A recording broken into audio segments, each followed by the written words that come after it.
Hey,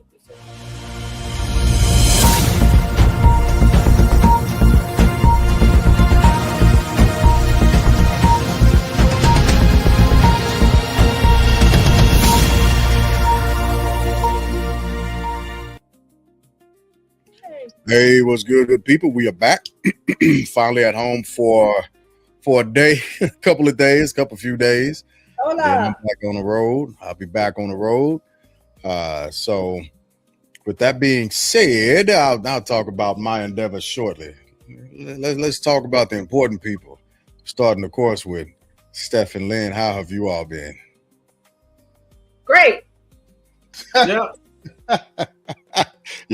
Y'all pulling President R.L. Brown on me? Is that what y'all just did? No, it's a crazy week because it's the end of the month and it's a holiday weekend. So it's been crazy getting things locked down this week. But you know, we actually just got honored. Tell them about it. You tell them. I don't know where you going. Go ahead, baby. Okay, so it's local, but we got recognized for being one of Houston's top 10 power couples. But as we always like to say, the power comes from above and from within. Okay, so but it was actually a proclamation. Hold on one second. Yeah. See, I don't know where she's going. Only she knows where she's going. And it was signed by the city of Houston government, the state. Oh, that's nice. That's nice. That's happening. Yeah. I still can't even hold it straight. Okay, like that.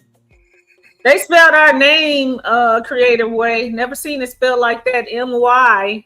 Oh. My dearest. My dearest. Man. I was like, oh, this legit. Yeah, I love that. Congrats to y'all for that.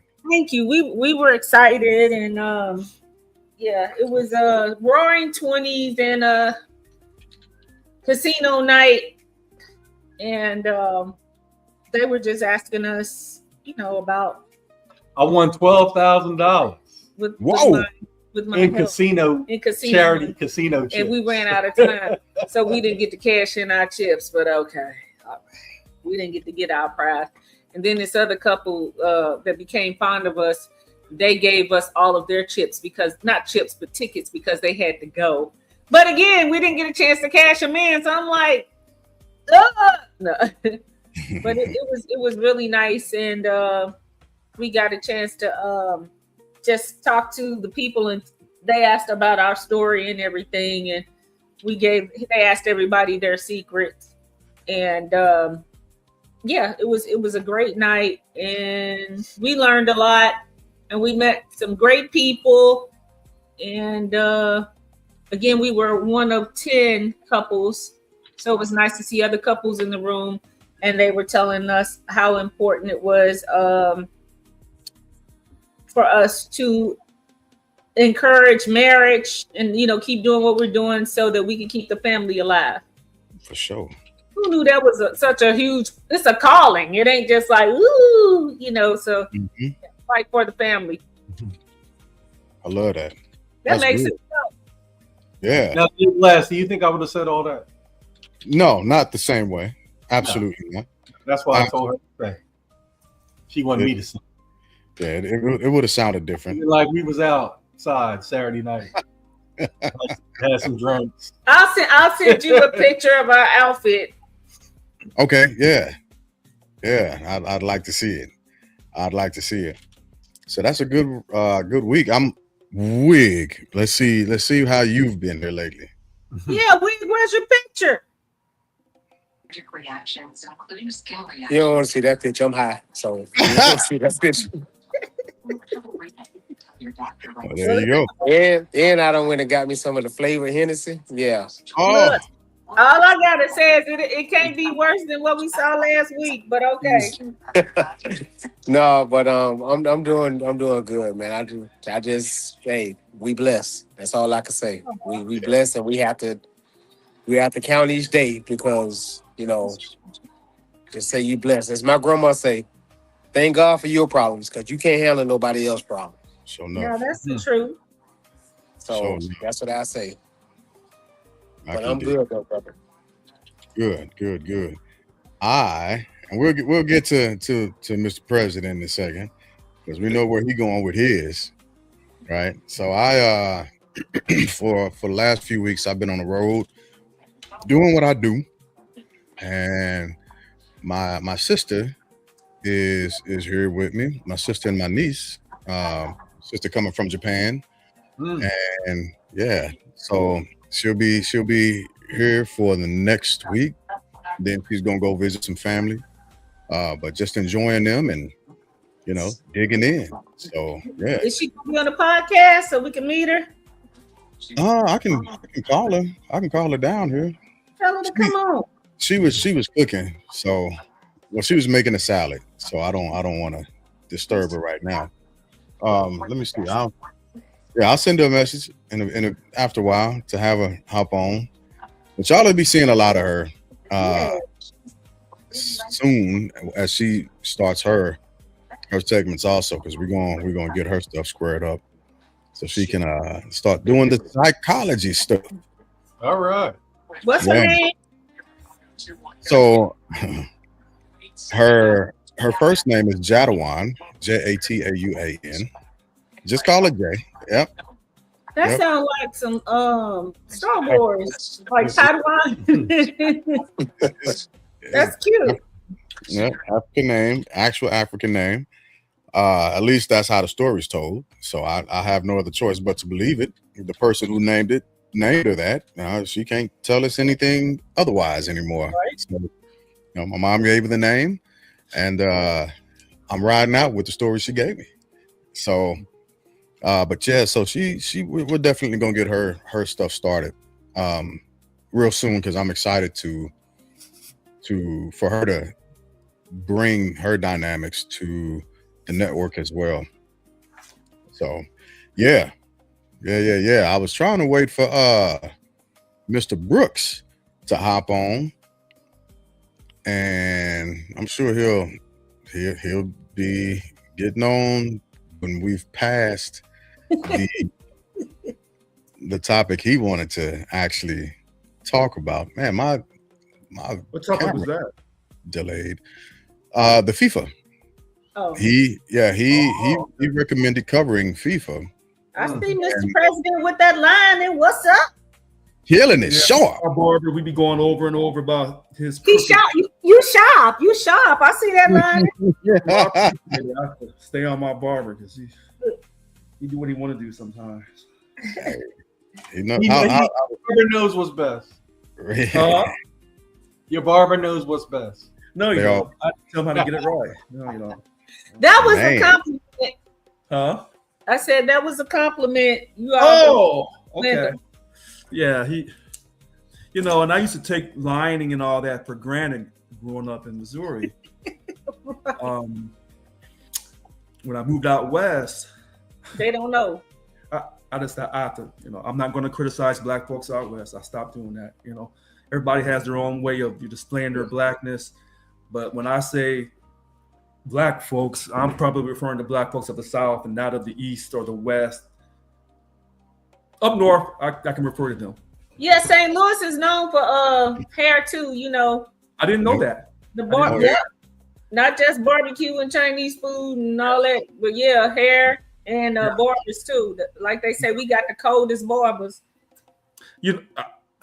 I grew up with it and I never thought anything about it, but there's some truth behind that. Yeah. Took it for granted. Well, Jay Glass, I got some FIFA comments if you need some. Yeah. Let's go ahead and push into it. Yeah, I was having push into it.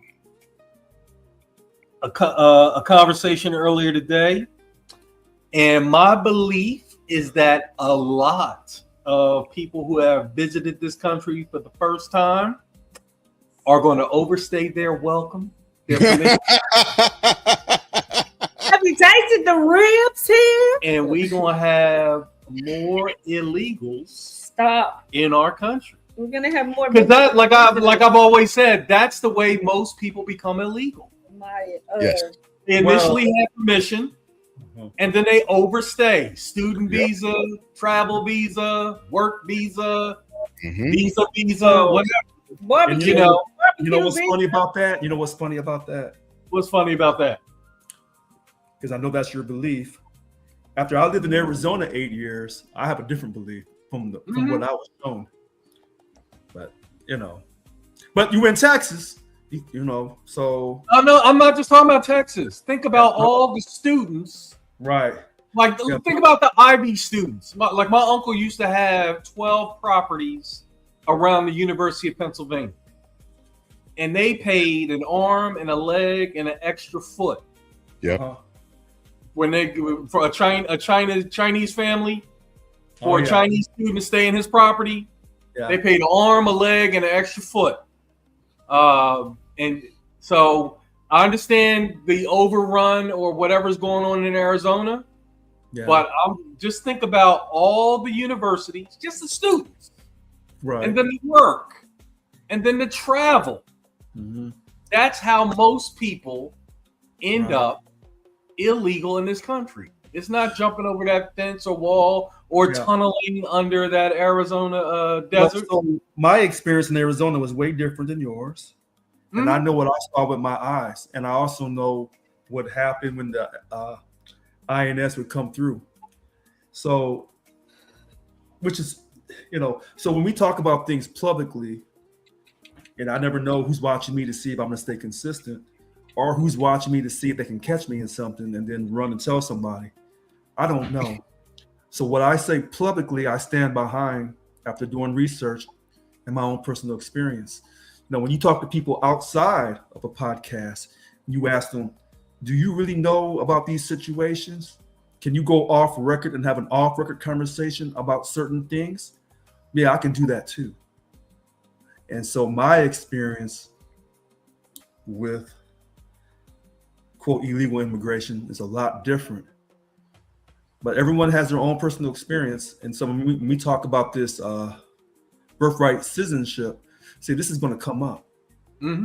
All this is going to come up.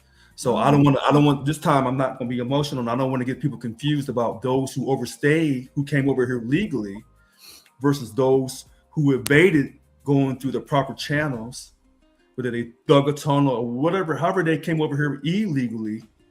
That this is a violation of the I think the USC 1325.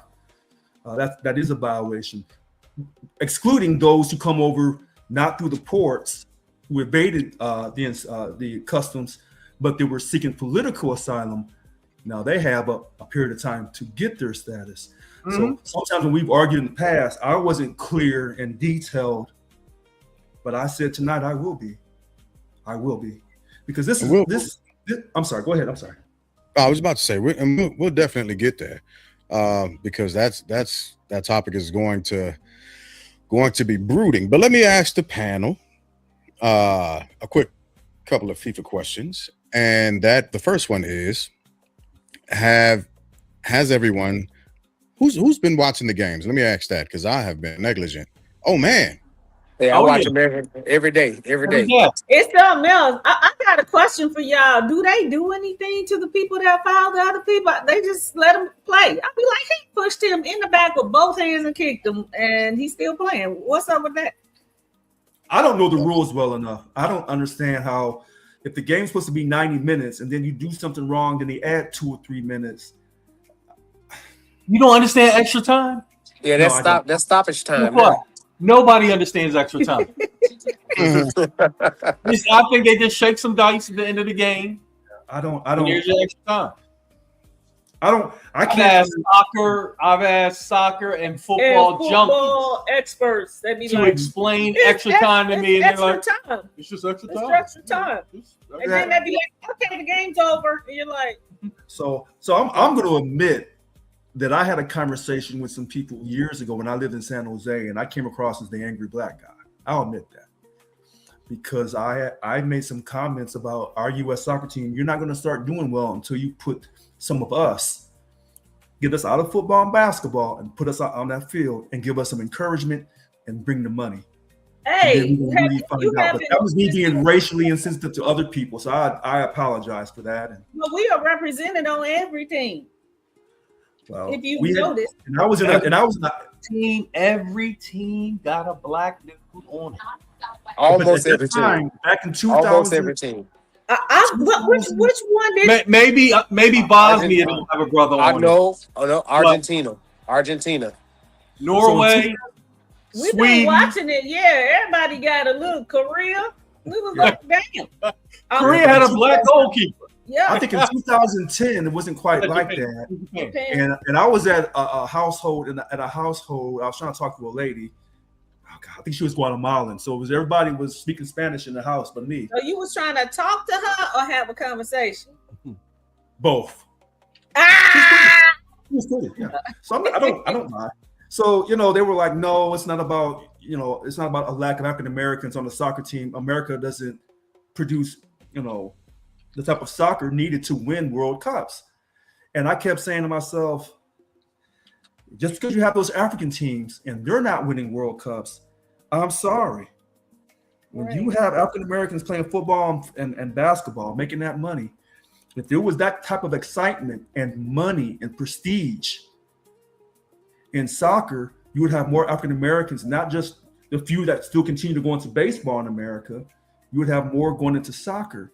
Now, I see them now. I didn't see them so much back in 2010.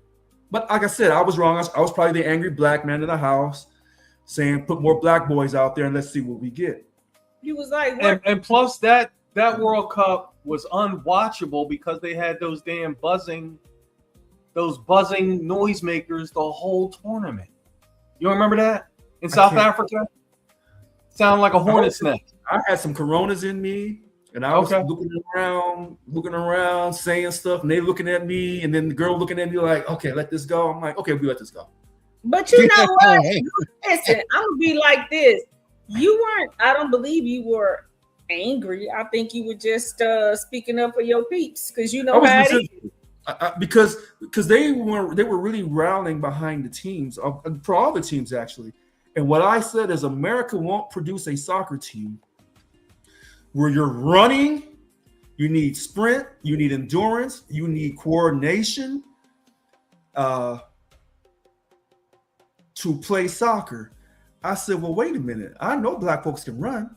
Oh, I know we can sprint. Oh, I know we got endurance.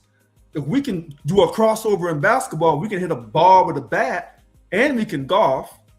Then don't tell me we can't kick no soccer ball. Anyway. Right. So, but there's more. I see more black faces now from all over the world, regardless of how they get to these countries, playing for like France. That what's that guy, Mbappe? Mbappe. Thank you, Mbappe. So I guess he was born in France, and so he's playing pretty well. Mm-hmm. You can't take anything away from who's the superstar in Argentina?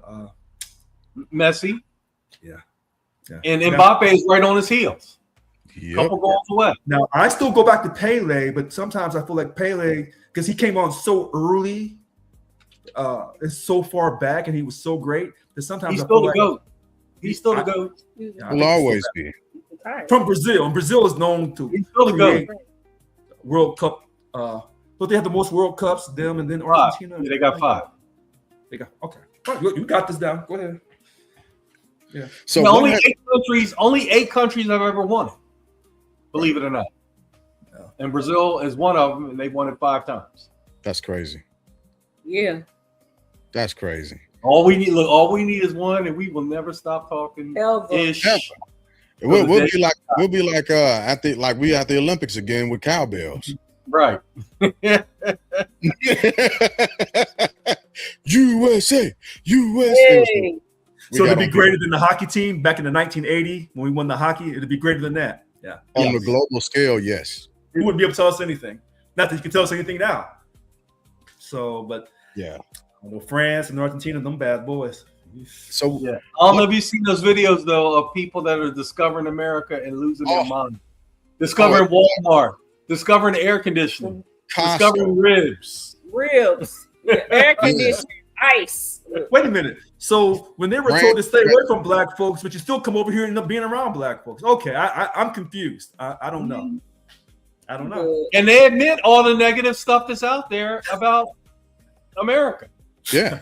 The Australian dude was at a beach losing his mind, saying, "All I ever hear is bad stuff about America."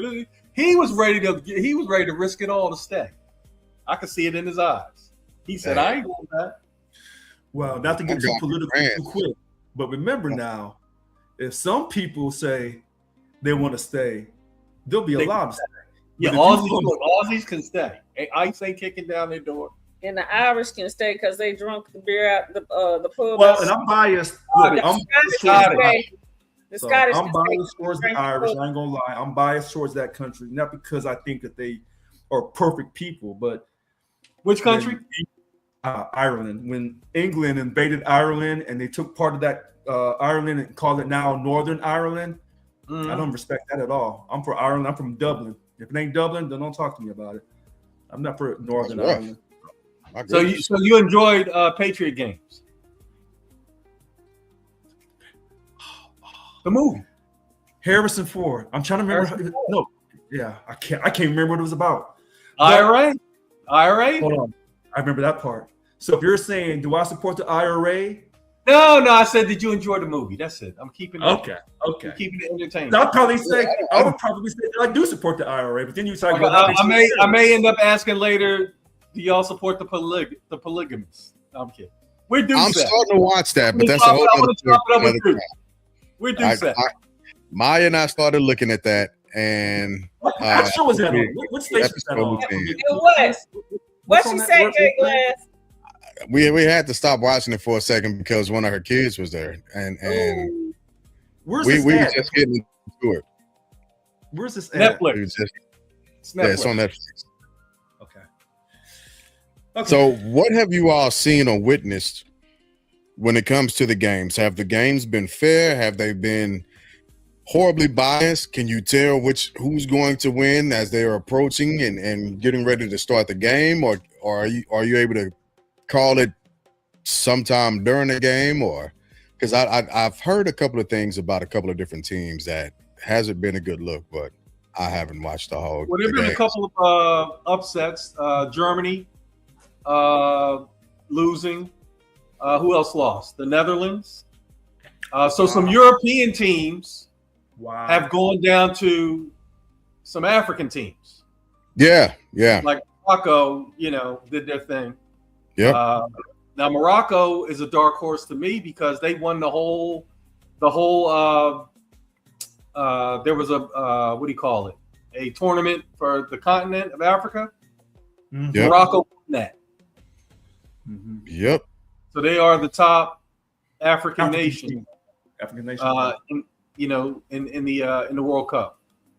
And I've never watched so many World Cup matches than this time. So I listened to all the hype that Colin Cowherd did for the USA. He's carrying the water. Okay. Mm-hmm.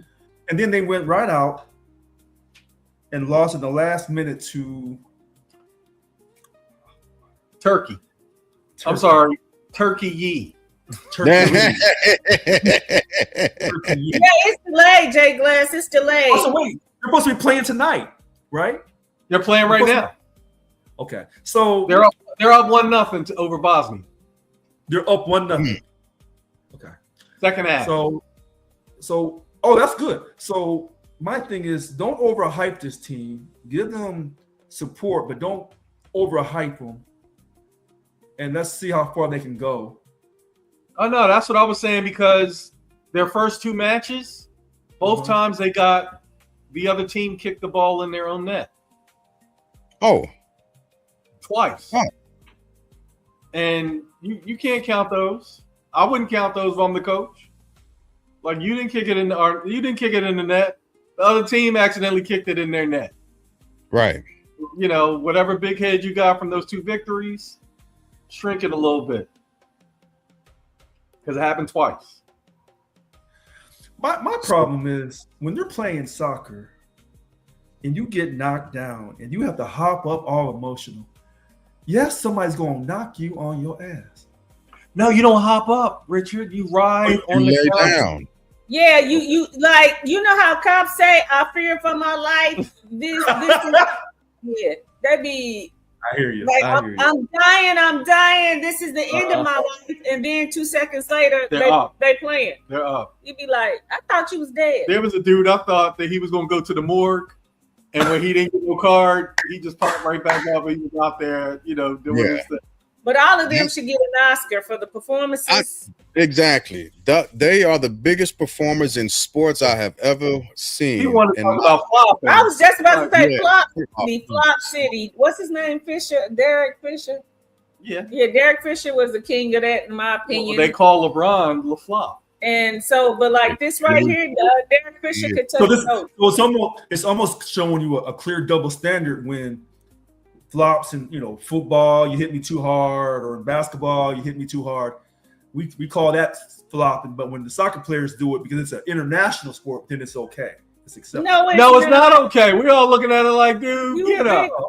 Punk, get up. And falling on the ground and writhing in pain was a drinking game. While you Everybody would soccer, be. You'd be drunk. Yeah. By halftime. Before then, and like the way that they grab that one knee, it's like, to me, they be stretching. They be stretching their glutes. They be like, knee be up here. They be like, and then they have everybody.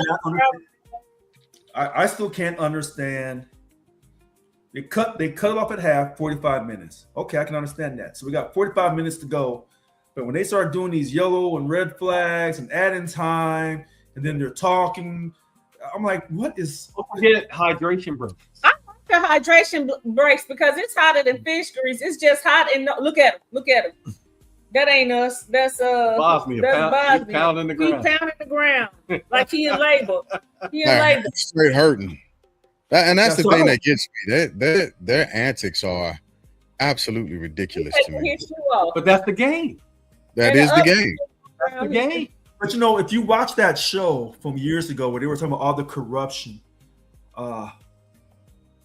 with the refs. No. With the FIFA. Oh God! Wait.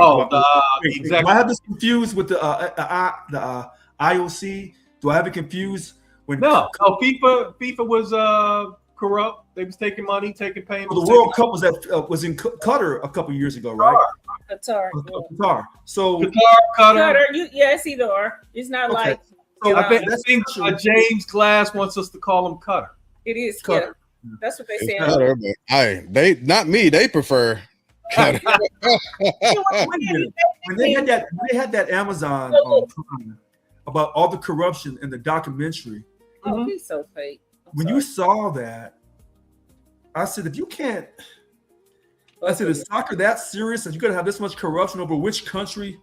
The answer is yes. Awarded the world? Gets the World Cup. Me, all of the above.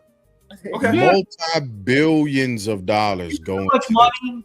But the players, how much power? Like FIFA, no stadium can have its name right now. Like normally it'd be NRG Stadium. It's Houston Stadium. Yeah.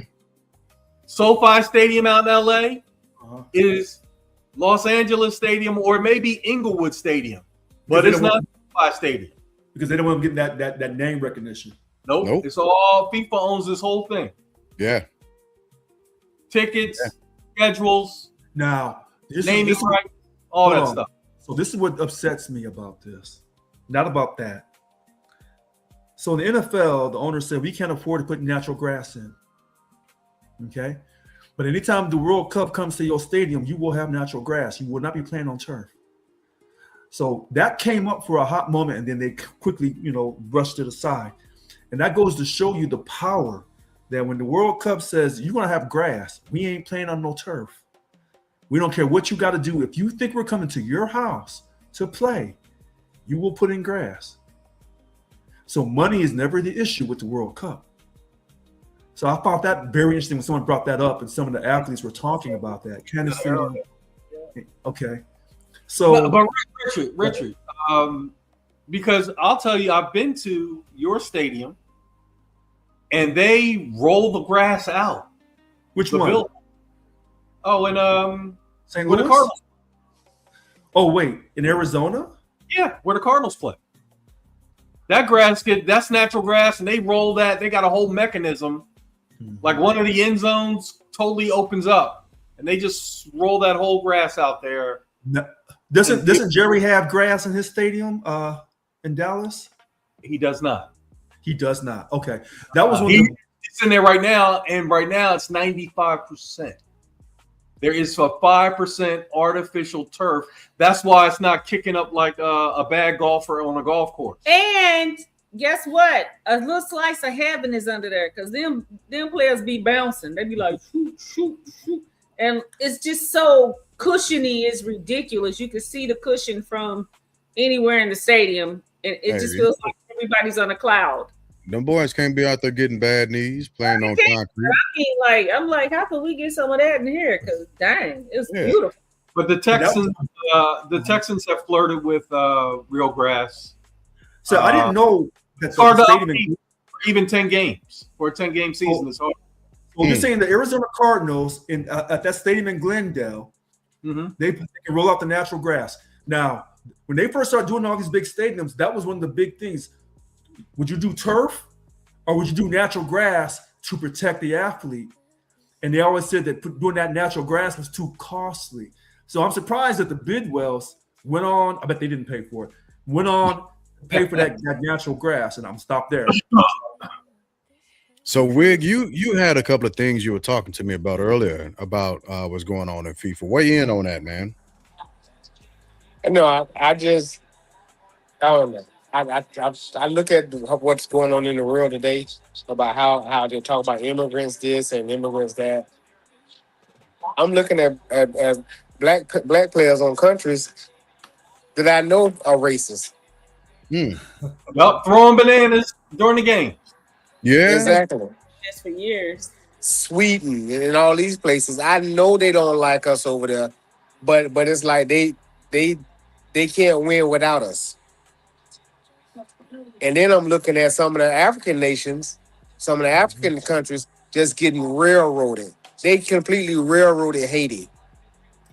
Yeah, I heard. Yeah. That was crazy. And then I looked at, I think Republican But it was Congo Morocco. lost today. It was Morocco versus Haiti. That was the Yes. problem. Yes. And then you look at what Argentina gets away with. So, I started watching soccer when I was in Germany because I didn't know soccer was such a, was big around the world. I only knew American football, me being so ignorant like that. But now I watch it now, and you can see. At the end of the day, I hope anybody win by Argentina. I just learned that is the most racist country. This is one of the countries that voted against. Mm-hmm. Yeah. One of the three countries. One of the three countries, including the United States. Mm-hmm. Well, Mr. Wig, now remember, when a lot of times when I talk about the conspiracy stuff and people laugh, remember that big conspiracy that Hitler and a lot of this top brass escaped Germany and they went to Argentina. Now that's just a big old conspiracy from the conspiracy people. Yeah. I mean, when you look at some of these people who were in Argentina who came from Europe, you may find that some of those people came from Germany during that particular time where, some Germans, because I'm not going to slander Germans, some Germans were racist. Some. and I wouldn't doubt it, to be honest with you. But when you purposely breed out black people. Oh, you heard about that story in Argentina? That Yes. historical. Okay. Yes. How they got rid of black people? Okay. That is you can't tell me that it's nothing else but racism. Point blank in the store, full stop. Everybody go home, turn the mic off. So, Wig, you pulling for Brazil? No. I honestly I don't care. Honestly, I don't care now because I want the Republic of Congo to win. Yeah, they lost. Okay. And they lost today, so I wanted them to win. So now I'm just watching it just to watch it because I'm just into it. But I really want Congo to win. Look, they had a good run. They hadn't won ever. 2 years. No, ever. Oh, okay. They hadn't been in it for 52 years. And they was up 2-0. Matter of fact, they had never scored a goal. Jeez. Right, and they was up 2-0. Yeah. Over who? England. England. England came back today and beat them? Uh-huh. So, but that's what I think about that right there. As far as the 14th Amendment, I got a couple of things I want to say on that one too, but I'll wait till we get there. Oh, Well, I got to say on that. You know, since I'm waiting. we've, Man, show your face, man. Come on. Huh? Oh, show us Mr. Wig and show his face. Join us. Mhm. Oh yeah. Yes, how you doing today? All right, now we know it's not AI. I'm kidding. Damn. Well, here we go. Let's go ahead and get into it. Let's go ahead and talk about the Supreme Court's ruling over the 14th Amendment. So just to give a quick overview as to what's happened here recently, the Supreme Court of the United States recently, long story short, said that the United States Constitution and immigration, that it's enforcing essentially, or it's agreeing with the way the Constitution lines out birthright citizenship. Exactly how the Constitution reads it. If you are a person essentially who were born to immigrants but on American soil, you are an American citizen. And the odd thing about that is that the court was split. It was a 5-4 decision, and with unlikely partners who agreed with the actual furthering of how the 14th Amendment's right now. I don't think it's noteworthy to celebrate just yet, because I don't think we're out of the woods. But I'll get back into that part of it a little bit down the road. So we will jump into the Supreme Court's ruling on the 14th Amendment. And I know, Rich, I got you. We're going to start with you because you got some shit to get off your chest. I see it in your face.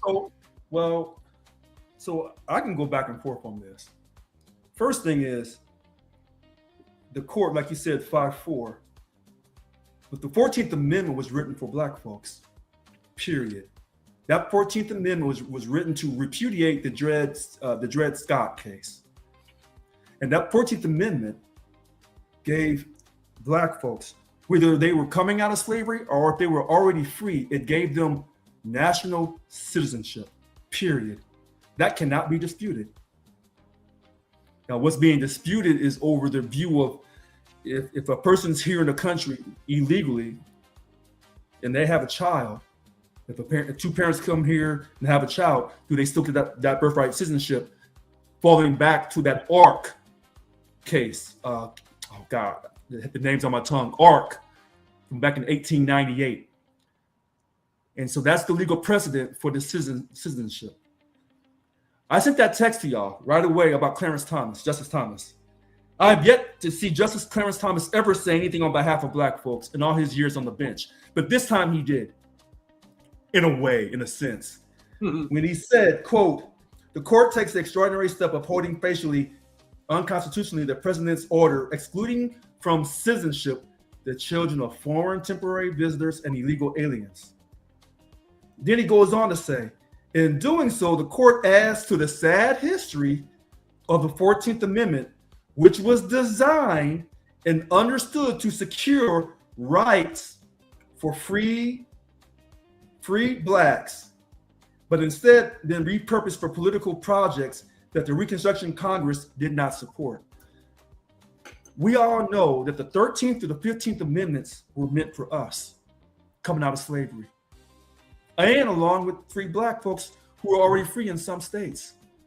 Those 3 amendments, which the Democratic Party and every Black civil rights lawyer, when they go running talking about so-and-so got hurt and their due process because of the 14th Amendment. So the 14th Amendment was due process, and it was also the citizenship for Black people coming out of slavery, and also for Blacks who are already free. That was not meant for no one else. So on this particular matter, in this particular case, the Republicans are actually telling the truth if you take a very narrow view of this case. Because even with the ARC situation, Chinese man, born to Chinese parents here in San Francisco. But the Chinese parents were immigrants, but they weren't allowed to be citizens yet. But they were here legally because they were immigrants. They didn't come over here illegally. So when he went to China and came back, and they said, "No, you can't come back. You're not an American." He said, "No, I was born here on this U.S. soil," and that's what started that birthright citizenship, that case there. But those parents were here legally, and so what the Republicans are really saying, in a sense, if you come over to this country illegally and pop out a child, two illegal people, and then you say we get the 14th Amendment for birthright citizenship, that's not what it was intended to do. Well, here's the question. Here's the question. Where in the 14th Amendment does it say that this amendment is specifically for the descendants of the enslaved Africans? You walked right into it. You walked right into it. And I'm so glad you brought that up. I'm so glad that you brought that up because you walked right into it, Mr. Glass. Because now that you said that, let me go to the 13th Amendment, okay? I said the 14th Amendment. No. Because the 13th, 14th, and 15th The Amendment. audience needs you to answer the question first. I am going to answer it, but I'm starting with the 13th first, because we all know the 13th Amendment ended slavery for Black people in America. We all understand this as a historical fact. So the 13th Amendment, neither slavery nor involuntary servitude, except as a punishment for crime, whereof the party shall be duly convicted, shall exist within the United States, or any place subject to the jurisdiction. So even though, I'm gonna get to the 14th, but let's start with the 13th, because the 13th does not say Black people, Mr. Glass. So when you get to the 14th, it reads something similar, because it doesn't talk about Black people in particular, but we know that the 14th was written to repudiate the Dred Scott case, to give us our citizenship in this country. That's undeniable. In fact, let me go to this other tab here where I have this, where it talks about where the two sides agreed that there was no dispute that the 14th Amendment was to repudiate the Dred Scott case about giving Blacks citizenship in this country after the Civil War. So even though it does not say particularly of African American or Black or slave or African descent in the 14th Amendment, the 13th starts it, then the 14th continues behind it by saying slavery is over, it's no longer constitutional except for crimes if you're convicted for involuntary servitude. And then the 14th says, now that you're free and you have no political allegiance to anyone, because you didn't come to this country as an immigrant, we got to give you citizenship. And then we got to give you due process because of the Jim Crow laws that the Black codes they enacted in the South immediately after the Civil War. Then comes the 15th. So not only do we have to give you citizenship in the 14th to repudiate the Dred Scott case and give you due process because of the racism you're going through, we got to make sure that Black men are able to vote with the 15th Amendment. And that's in addition, these three amendments were in addition to the 1866 Civil Rights Act, the very first one. So again, and I appreciate the historical synopsis over 13th, 14th, and 15th, and I'm not disagreeing with you in its entirety with what you said. But according to the Supreme Court in their ruling, as they adjudicated that the 14th Amendment I was going to say is to apply the way it reads, right? Where in the 14th Amendment is it making a special case for the descendants of the enslaved Africans?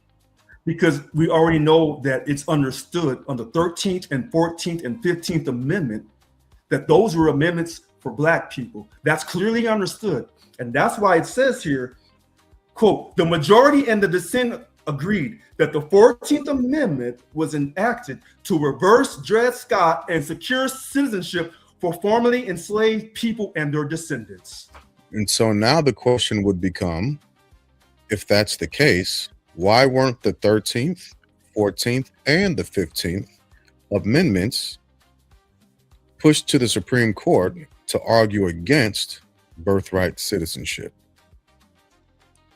Because the birthright citizenship is only in the 14th. The 13th was about ending slavery. The 15th, ironically, about giving black men, because the women didn't get their right to vote, regardless of their color, until 1920, the 19th Amendment. But the 15th Amendment said, the right of citizens of the U.S. to vote shall not be denied or abridged by the U.S. or by any state on account of race, they made this clear, race, color, or previous condition of servitude. And so, okay, go ahead. if they were able to put specific language in the 15th Amendment, why couldn't they put specific language in the 14th Amendment? And I'm gonna tell you why, in my opinion, why they didn't do that.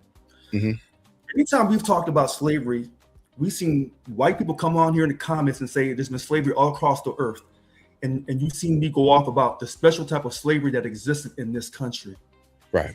If you were to go and put this into the amendments to show all the hatred that you did, that you had to have a civil war over African or enslaved Africans or enslaved blacks, then you're putting it into your constitution by an amendment, and you're being clear cut about we had to have a civil war to free you. They did not want to go that route because they may have not have gotten the Congress 2/3 in both houses and 2/3 of the states at that time to ratify it. And that's why they didn't put that in there, because when you put that in writing in your constitution and it's so clear cut that you can't second guess it, and you don't need a judge or Richard Lewis Brown to explain it to you, or you don't need a lawyer. Now it's too clear cut. And in my opinion, that's why they didn't put that in there like that. So when people say these types of, I'm sorry. No, I was about to just say, let me read the 14th Amendment, Section 1, one of the actual section that was under a lot of scrutiny, Okay. just to be clear. And this is just for viewership's sake. People on TikTok can't see the screen, so I'm reading it off for them just to let them know that we're actually citing the source. It's this is constitution.congress.gov, the 14th Amendment, Section 1, which starts out by saying, all persons born or naturalized in the United States and subject to the jurisdiction thereof are citizens of the United States and of the state wherein they reside. No state shall make or enforce any law which shall abridge the privileges or immunities of citizens of the United States, nor shall any state deprive any person of life, liberty, or property without due process of law, nor deny to any person within its jurisdiction the equal protection of the laws. I just want to read that part real quick, and I'll pull that screen down. Okay, so Wig, weigh in. Where are you at with this ruling? First off, the U.S. just scored a on-demand goal, so we're up 2-0. Yeah. That's an on-demand goal. We were down a whole man too. But here's where I am with this right here. Listen, this whole thing is about who gets to define what American is.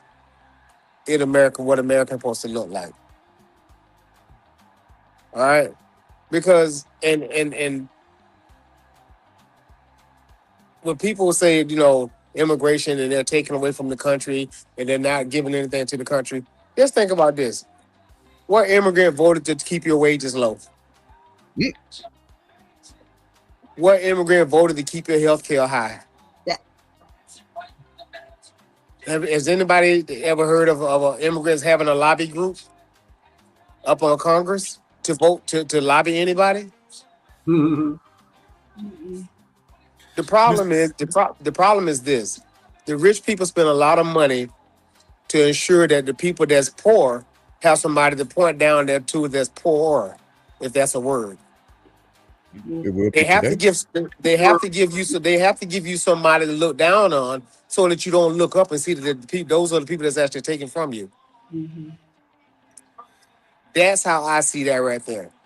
They can care less about those people. They just want just keep looking at the people that we tell you to look at. While the people that's telling you not to look, they're retiring with health care. Their kids are going to public school. I mean, to private schools. Mr. So- Wig. But Mr. Wig, I want to ask you a question real quick. When I've heard other black people tell me, Richard, we feel like the gay community has hijacked our rights.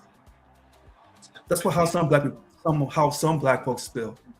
So when they did the 14th Amendment to give black folks citizenship in this country, because we didn't come over here as immigrants, and then when other people say, well, if I come over here and even though I'm not legally here legally, if I have a child, that child gets birthright citizenship because of the 14th Amendment.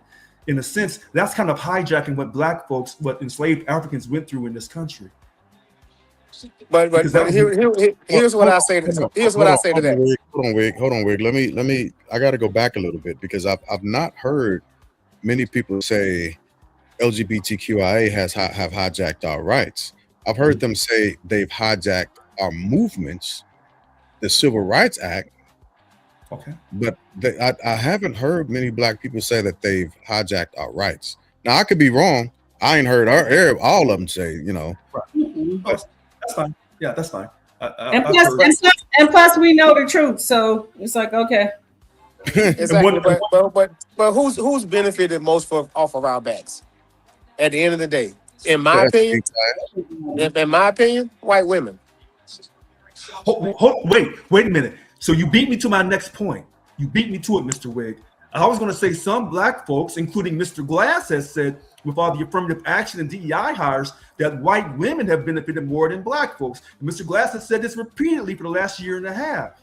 Mm-hmm. So all I'm simply saying, and even when I see La Marie on here saying we came over as property, that's a tremendous point. Tremendous point. We're considered humans. So when we start to be recognized as being human beings in the 14th Amendment, because human beings get citizenship, because now we're human beings, we're no longer property. Great point, La Maria. Go ahead, Mr. Wig. But at the end of the day, I'm sorry, Glass. But at the end of the day, this is all I'm saying. You don't have an immigrant problem. We have a wealth problem. That's what you have. You have a wealth problem. And that wealth problem, we have a greed problem. I don't think there's anything wrong with wealth, but there's greed and misappropriation of finances and funds and greed. And I'm not even going to say misappropriation because they know where they wanted to go. But at the end of the day, you can't satisfy greed. Nope. And the people at the bottom that have somebody to point down to haven't realized it yet, because the people at the top, the immigrants aren't the one that's putting on data centers in your backyard, ruining your water. You know, the immigrants aren't the one that's basically telling you that you can't grow food in your own backyard. You know what, Mr. Wig? We're all saying the same thing then. We're just saying it a little bit differently, because it was greed and the chase of wealth, the pursuit of wealth, that brought over my ancestors as slaves. So it was that chase of wealth, that chase of greed. So the slavery of that time period, are we being updated to the AI of this time period, where AI is going to take away jobs from the middle class and the working poor? I don't know. I think they want the people. I don't think they. Me, be honest with y'all, I think they don't mind the people. They want the culture. They want the ideas from the people, but they don't want the actual people. That's what I think. I'll take everything that you know in your cultures and your food and your music, but I don't want you here. Right. That's what I think. Experiencing that, since the beginning. So yeah. And you right, ma'am. We've been experiencing it. They just trying to catch up to where we are. We already know. I feel like when you come to this country, you should have to talk to black people before you go anywhere. So you know what? They are amazed when they come here and then learn of our history. Because, America, from a lot of Latin American countries, it's the gringos. And then when you come over here, I remember meeting different people in college and, about from different places. And they're just thinking about Caucasian people. And then when they find out, once they get over the lies of the black people just sit around and complain all the time, that we actually have a history. And when they find out what what we've been talking about our history and what has happened to us, and different things like that. Then all of a sudden they're like, "Wow!" Like they didn't know. And I think America's like a blanket statement, and people just, I think, from other countries, for the most part, just think that it's Caucasian people. I think the crazy part about it is, honestly, is that they come over here expecting to be, they expected, and they did in their heart of hearts expect to be treated equally. They do. They do, and then when it doesn't happen, they're like truly surprised. They're like, okay, why do you treat me like this? I agree with you about this, and this, but they don't know that I don't care about you either. And then when they start interacting with people who already done been there, done that, look, know how to act, know what it is, then they're like, oh. But before then, like you were saying, having to have somebody to blame, at least I'm not like them. It's like, how are we? Right. How are we? At least I'm not like them. You think that you're above them, meaning us. And we're just like, okay, we're going to let you do that. You know what? That thing about blame, that's a very key word. Because America does have a history of wanting to blame minorities for its problems. If you go back to the 1930s with the quote, Operation Wetback, Mexicans born in this country who were sent back to Mexico. So America does have a racial problem. I'm sorry. Also the wet foot, dry foot here in Florida. If the Haitians made it on land, they sent them back to Haiti. But the Cubans got the states. Because Cubans want to be. Well, hold on. This is my opinion. Hold on. This is my opinion. Some very good. Cubans want to be considered white. Sure. That's my opinion. Certainly not the Afro-Cuban, but yep. Mm-hmm. Especially in Florida. So, Lynn, you've been pretty quiet lately. I've been waiting to see what you were over there thinking. I've been told that I am in agreement with my wife. No, I got some stuff to say, but I expected this outcome. Yeah. Like I've been talking, this way with people who believe that Trump can do and say whatever it is he wants, but if you really go and look at it, the mission critical stuff, the court has not gone along with him. They gave you, and they didn't even give him transgender guys in sports. They gave that to the states. They gave it to the states, yeah. So he don't even get that W. But yeah, and the funny thing was listening to him sound like Richard saying that the amendment was for black people. That was the most hilarious part of his process to me. Oh, this is what you're gonna, this the hill you're gonna die on for black folks? This one? Because it gets you what you want? Correct. That's correct. That's correct. Politically, that's correct. Yes, you're right. Yeah. So I'm not surprised that the Supreme Court said no. I'm not. And and listen, and I'm okay with it. I'm okay with, because we kind of had this discussion earlier today where somebody was telling a friend of mine that a MAGA person was telling a black friend of ours that the gay and the black thing is very similar. Yeah, we should know how they feel. And then he had to hold up his arm and say, you can't put this in a closet. Yeah. I'm black every day, all day. You can be a homosexual and keep it from the world. Lynn? And if you do that, how are you benefiting? Now, Lynn, here's the funny thing about this. I agree with Lynn on this. But I also kind of agree that blacks and the gay community do have some similarities. But you know what's funny? Discrimination. They've been discriminated against. Yes, that's their similarity. But you know what's funny about, when you see us as black folks, you see us. We can't change our last name. Oh. Can't change our hair texture, Mr. Glass. See. And so when we say that we have a blessing from God, people know we got a blessing because you see us coming. No. You didn't catch what I was saying about the hair texture. I can't change my last name. I can't change my. Yeah. So I agree with you, Lynn, on what that black man said, that we are not the same, because some black people say we do have a lot of similarities about being discriminated against, like the gay community, and then some black folks say, hey, we are way different than the gay community. Don't come and try to hijack what we've been putting in work in to be treated with fairness and respect. So I actually see both sides on this. Right. But that you know what? blame, I'm okay with them benefiting from our Yeah, struggle. the benefit, but yeah, like again, somebody had to be, somebody had to be first. Yeah, and So it's I'm okay okay. with it. And look, that's what Dr. Martin Luther King Jr. And I mean, it was inclusive, but we were the ones in the line of fire on the the front line. Yeah, we were first. Yeah, But look, everybody can benefit from it. I'm okay with that. but Yeah. it's not the same. That's the part. You still gotta delineate. We not the same. Yes. But Yes. Similar is not the same. There is a delineation between the two, and they have distinct definitions that point out that delineation. And so I don't agree that there should be automatic comparisons. What I do think, however, is like what y'all have already expressed, both groups, we can empathize with one another.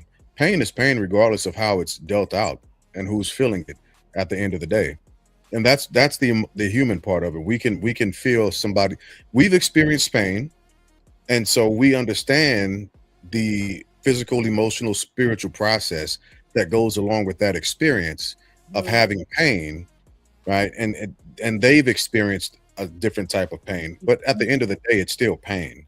It is. Now, the question that I have is this the right decision from the Supreme Court? And if it is, will it stop here, or is there a continuation that you all see coming? I think he's going to keep fighting for this because win or lose, it helps him. It helps his cause, his us against them, his victimhood, his thing about being persecuted. It helps all of those arguments that he makes. And him trying to look like he for the people. No, right, like he's trying to be America first. No, you're not. You're trying to, you're trying to say that you're fulfilling a promise that you made, but the promise that you made was to get the bad folks out, and y'all picking the low hanging fruit. The people that ain't done nothing to nobody for 20 years, they getting out. They getting kicked out. And you sending them, not only you sending them out of the country, but you're sending them to other countries that they have no ties to, and they're going to prison. And he can legally do that. And that's the thing that I thought was crazy, that it's written in the law he can do that. And I said, who wrote that kind of law? Because that's crazy. Now I feel like I'm Native American. Not only am I angry black, I feel like I'm Native American. One minute the white man says this, and then the next minute the white man says this. Is this a forked tongue? I don't know. So when you ask me, is this the right decision? The smallpox blankets and what was it? What was the other thing?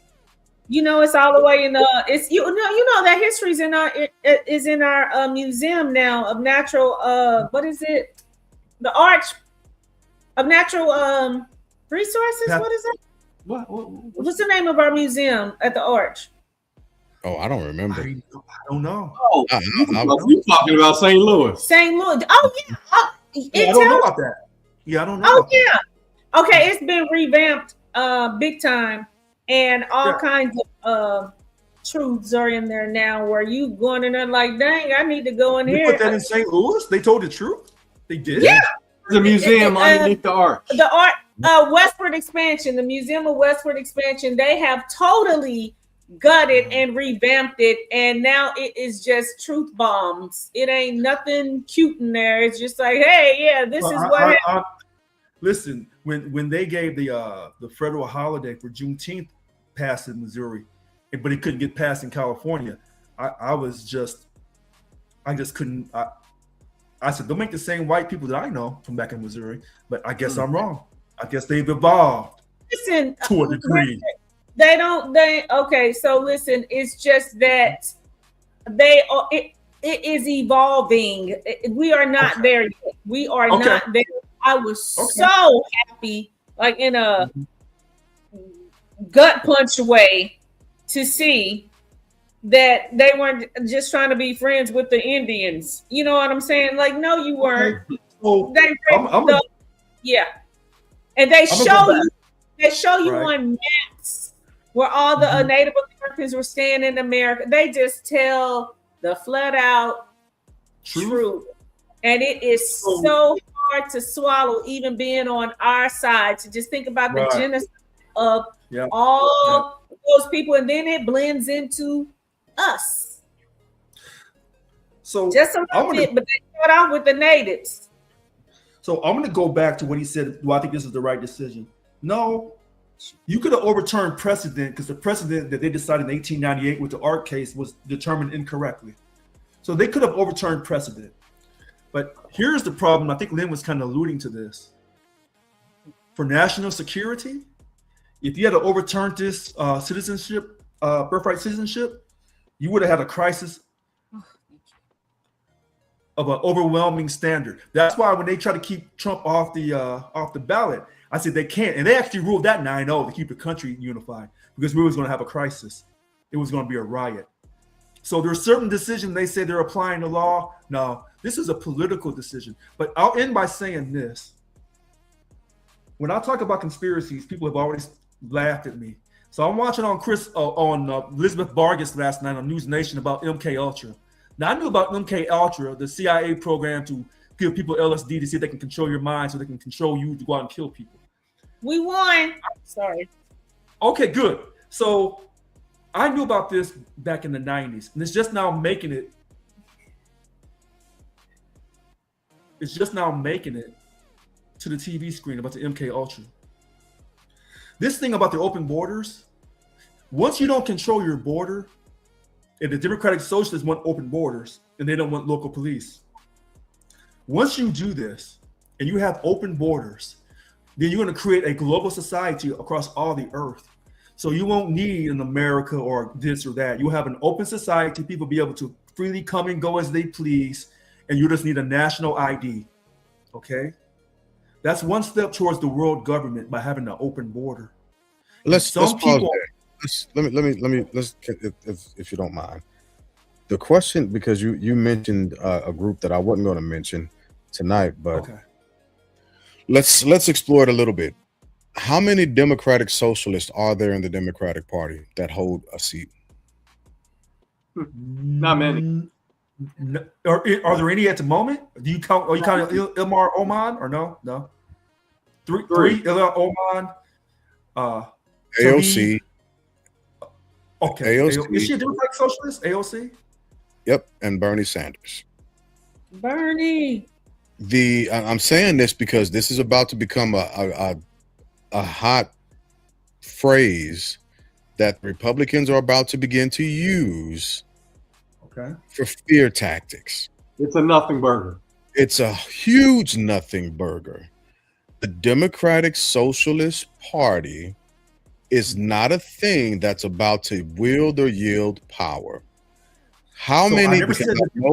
No. I'm not talking about you. Yeah, that wasn't towards you directly, but this is just putting it out there for future listeners. How many? And I'm gonna jump a step ahead. How many New York mayors have been the president of the United States of America? In my lifetime, zero. Absolutely zero. And I'm saying that to get ahead of the Mandami rhetoric that they're about to start spewing as well, because it's not a thing. The Democratic Socialist Party is not a group of people that are about to grab and hold any type of real power or influence. And you know why? Right. because people vote for their interests. If the Republicans are giving the people in the area the thing that the people want, the people will vote for the Republican. Generally But we speaking, never, but the Republicans have never said this, and I didn't say this either. We never said the Democratic Socialist Party. We said there are Democratic Socialists within the Democratic Party who are trying to make a headway. But what I'm referring to is I heard Johnson say it. You heard, I heard him. Oh, he said the Democratic Socialist Party. Oh, you okay? Mike Johnson read it. He read it at a conference because he went to their webpage and he began to try and drum up the fear. Okay, so and you're not wrong on that. Here's what I'm saying about this one world government. In order to have a one world government, you can't have any borders. See, there's different ways to get the one world government established. One way is you can't have borders, you can't have countries defending their sovereignty. That's why that Brexit, when the people in England, a lot of people in England said we don't want to be part of this euro, because Europe was going to get all on one financial currency. And once that happens, then it's just a matter of time, and it won't take long to get the whole world on one financial currency. And then once you take cash out of the system to where you can only buy stuff through a card, electronic card, now you're on one world government's platform. So if you can attack the border, we don't have borders. And then you can attack religion. We don't have no, this is what the Republicans are trying to do, that quote, put God back into everything. Once you can establish one world religion and you have no borders and one financial currency, it's showtime. It's a wrap. How many times in the history of the world has the world come under one religion? Zero. In the history of the world, how many times? Right. Zero. And they won't. Zero. We won't. Yeah, and we be allowed to see that at all. It's impossible. It's impossible. As much as you evangelize and epistolize a faith, it's going to be impossible, right, for people to become globally one religion. And the reason why is because you can never know what a person is praying or who a person is praying to in their heart. Okay. So let me ask you this, because it talks about this in the Bible. So once they create this cashless society where you cannot buy or sell without having that card, and that card's embedded, and once you get rid of borders, you've kind of already adopted the one world religion, whether you accept it or not. Whether you openly acknowledge this or not, you've already accepted that one world religion. If you believe in Revelations, that's a big if. Right. And that's what I was about to say. There's a presupposition in there that the tradition, the biblical history, and the deity, as well as the pantheons inside of the deity, are relatable to everybody else. And I keep telling people, God, everybody's religious interest is for their own personal consumption. Just because a person believes in Allah doesn't mean that the consequences of Islam are my responsibility. Just because a person believes in Buddha doesn't mean that I'm going to be reincarnated at a later period in time. A person's religious aspects and their deity belongs to them, as well as that heaven or that hell and the consequences and actions in between. You know what I see? I see someone on this podcast that when I yell 30 days in a month or 31 days in a month, they say, no, bro, it's 32. That's what I see. But that's cool. That's cool. Yeah, and I got that. I'm saying that. Yeah, and I'm saying that because the United States of America, especially the Christian religion, has put a spin on the importance of religion in other traditions' lives. There are societies who don't really care if you have a deity or not. They don't. There are other cultures who eat, drink, and sleep by very ceremonious movements for worship of a deity. And so I'm not saying that I'm disagreeing with you. I'm simply saying if this was to be to for us to get into a global religion from where we are now, it seems more unlikely to happen than likely. Yeah. Yeah, not definitely not in our lifetime. This is the trick that a particular party plays that both sides buy into, crazy enough, that we're going to scare people about something that is literally not possible. Yeah. So let me ask you a question. It's not possible. No. It's not possible in any feasible way to eliminate border. Is never ever going to happen, in my opinion, on a global scale. Let me ask you this: you might eliminate borders in certain, parts of the world. So if they came out, hold on, Rich. I'm sorry. Hold on. Go ahead, Lynn. Because I wanted to globally. No, just like the same thing with religion. No, the same thing with cash. No, the world is, in my opinion, is never going to go to one form of currency, one form of religion, and no borders. Because to do that, you would now have chaos and anarchy from a power perspective. Because who would then be in charge with no borders, with no religion? Who's gonna get rid of the Pope? I mean, another thing is like knowledge of a certain religion, which is what I think Rich was talking about. That can be, shared across the world.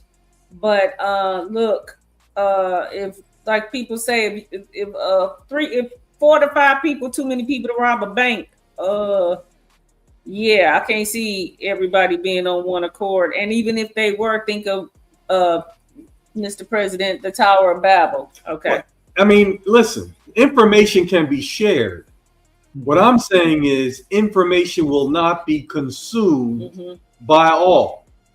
That's just you're talking about almost 200 nations eradicating their sovereignty, their borders, and giving it to who?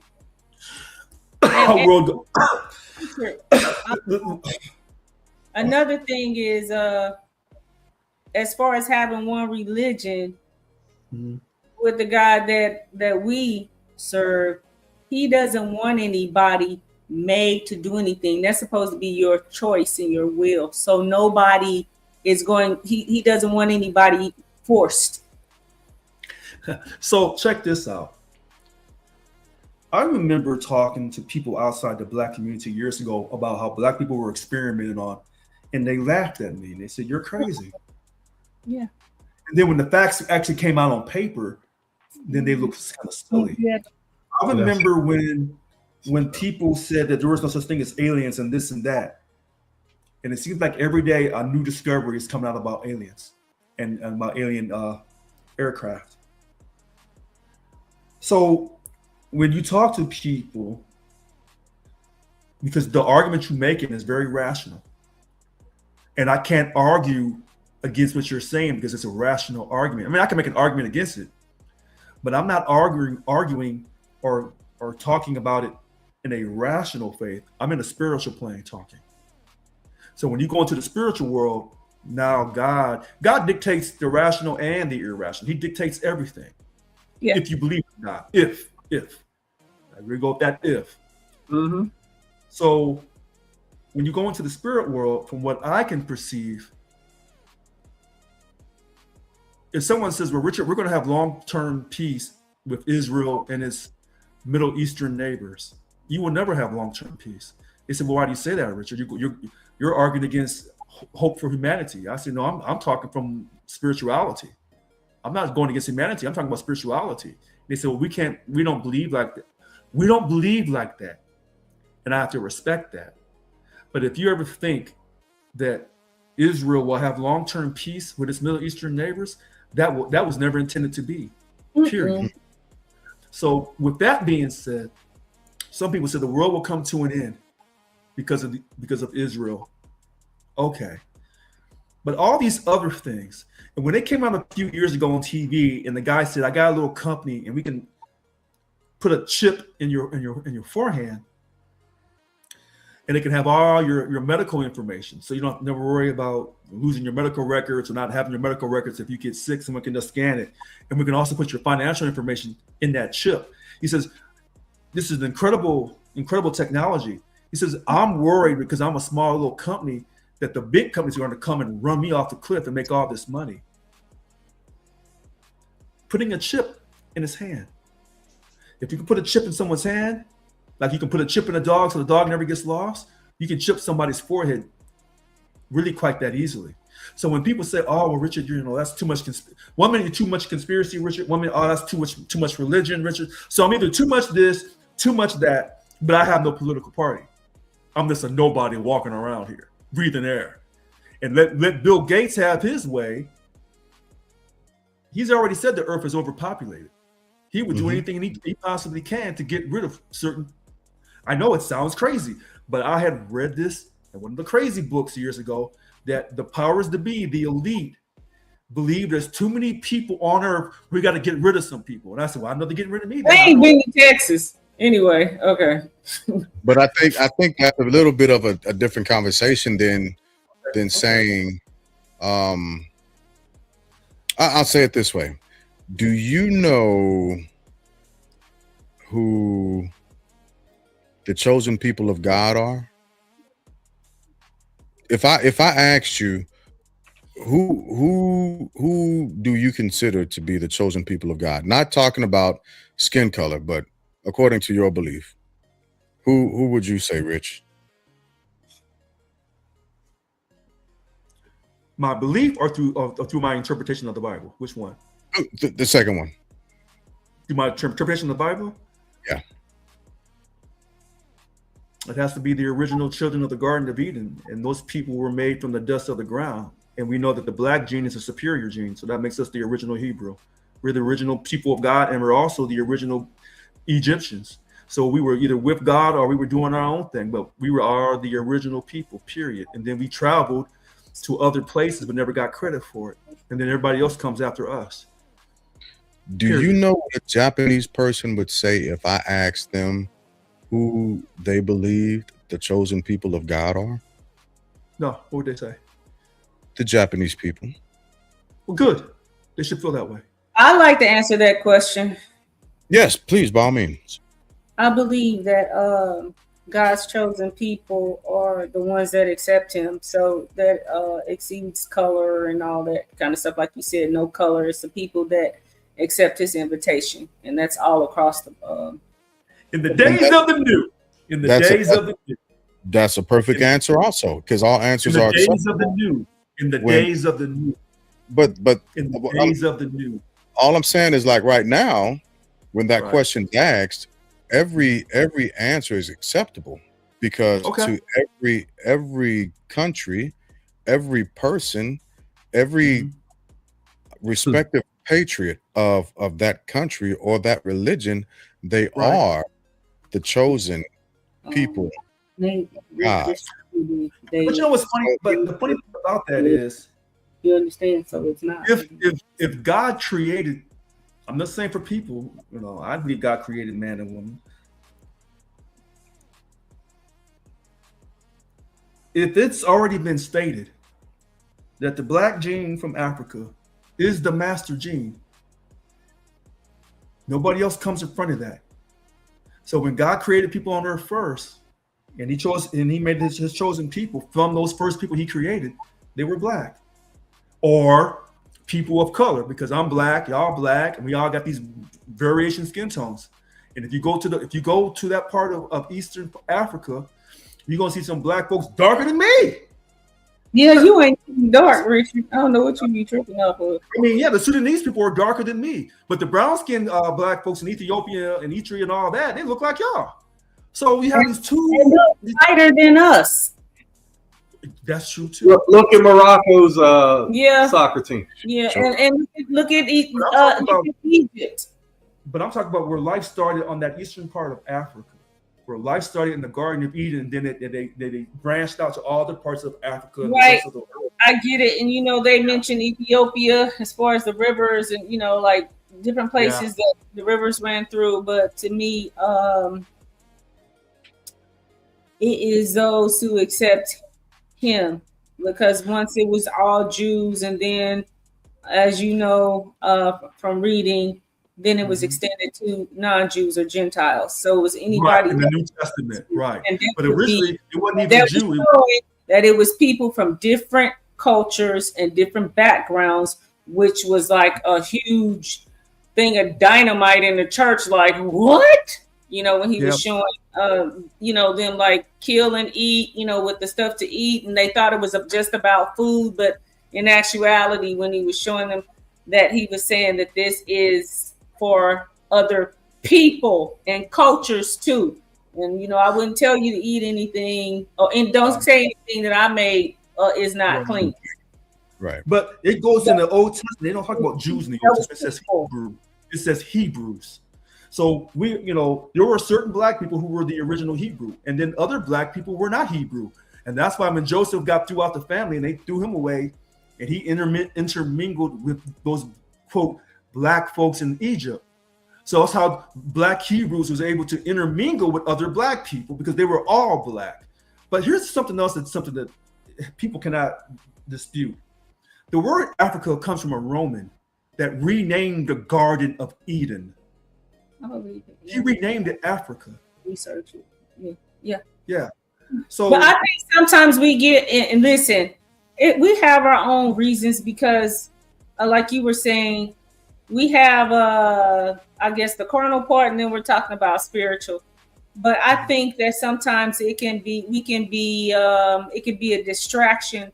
How, not that it's not important, but I think that it's a distraction for some black people, because like you were saying, the original and first, whatever God chose, right. like that we get to coin something, but it does not mean just because you are black or you have that gene that you have a past. You still have to be open and accept God in order for him to accept you. He's offering us this, it's free to everybody. But if you don't take it, I don't care what kind you are, then you lost. But hold on. For righteousness' sake, you are absolutely right. But what's the interesting thing about this? When you go and they say, what's the greatest commandments, they ask Jesus. Jesus said to love God and to love thy neighbor as yourself. Yeah. When you can't love thy neighbor as being your equal because you think you're superior to thy neighbor, and we all know, we as black folks, well, at least on this panel, we don't think we don't think we're superior to anybody, but we definitely ain't inferior to no one else either. And I think we get that posture from as far as our history, meaning of our ancestors, because when you've been beat down so much and told that you are nothing, then you have to come back with the opposite of that in order to survive. I think that most of us have like an even keel of who we are. I'm not saying I'm not better than you. I'm not saying that I am better than you, but I am great. And you're not better than me or us. So, but some people take that and then they run and they want to start saying that we're gods and all that kind of stuff. And I'll be like, okay, but we're not God. You know what I'm saying? You gotta like keep it where it needs to be, because we are not better than anybody else, but we're not shit either. And nobody else is better than us. And this is why we had to have everything that just was said and done said, because I'll bring this back around to the 14th Amendment. If the 14th Amendment didn't include the children who were born on American soil, aren't we just trying to discard them? No. Because we're pushing them into an area and a space where there is no nationality, there is no country that they can claim, and they don't even fall under our jurisdiction.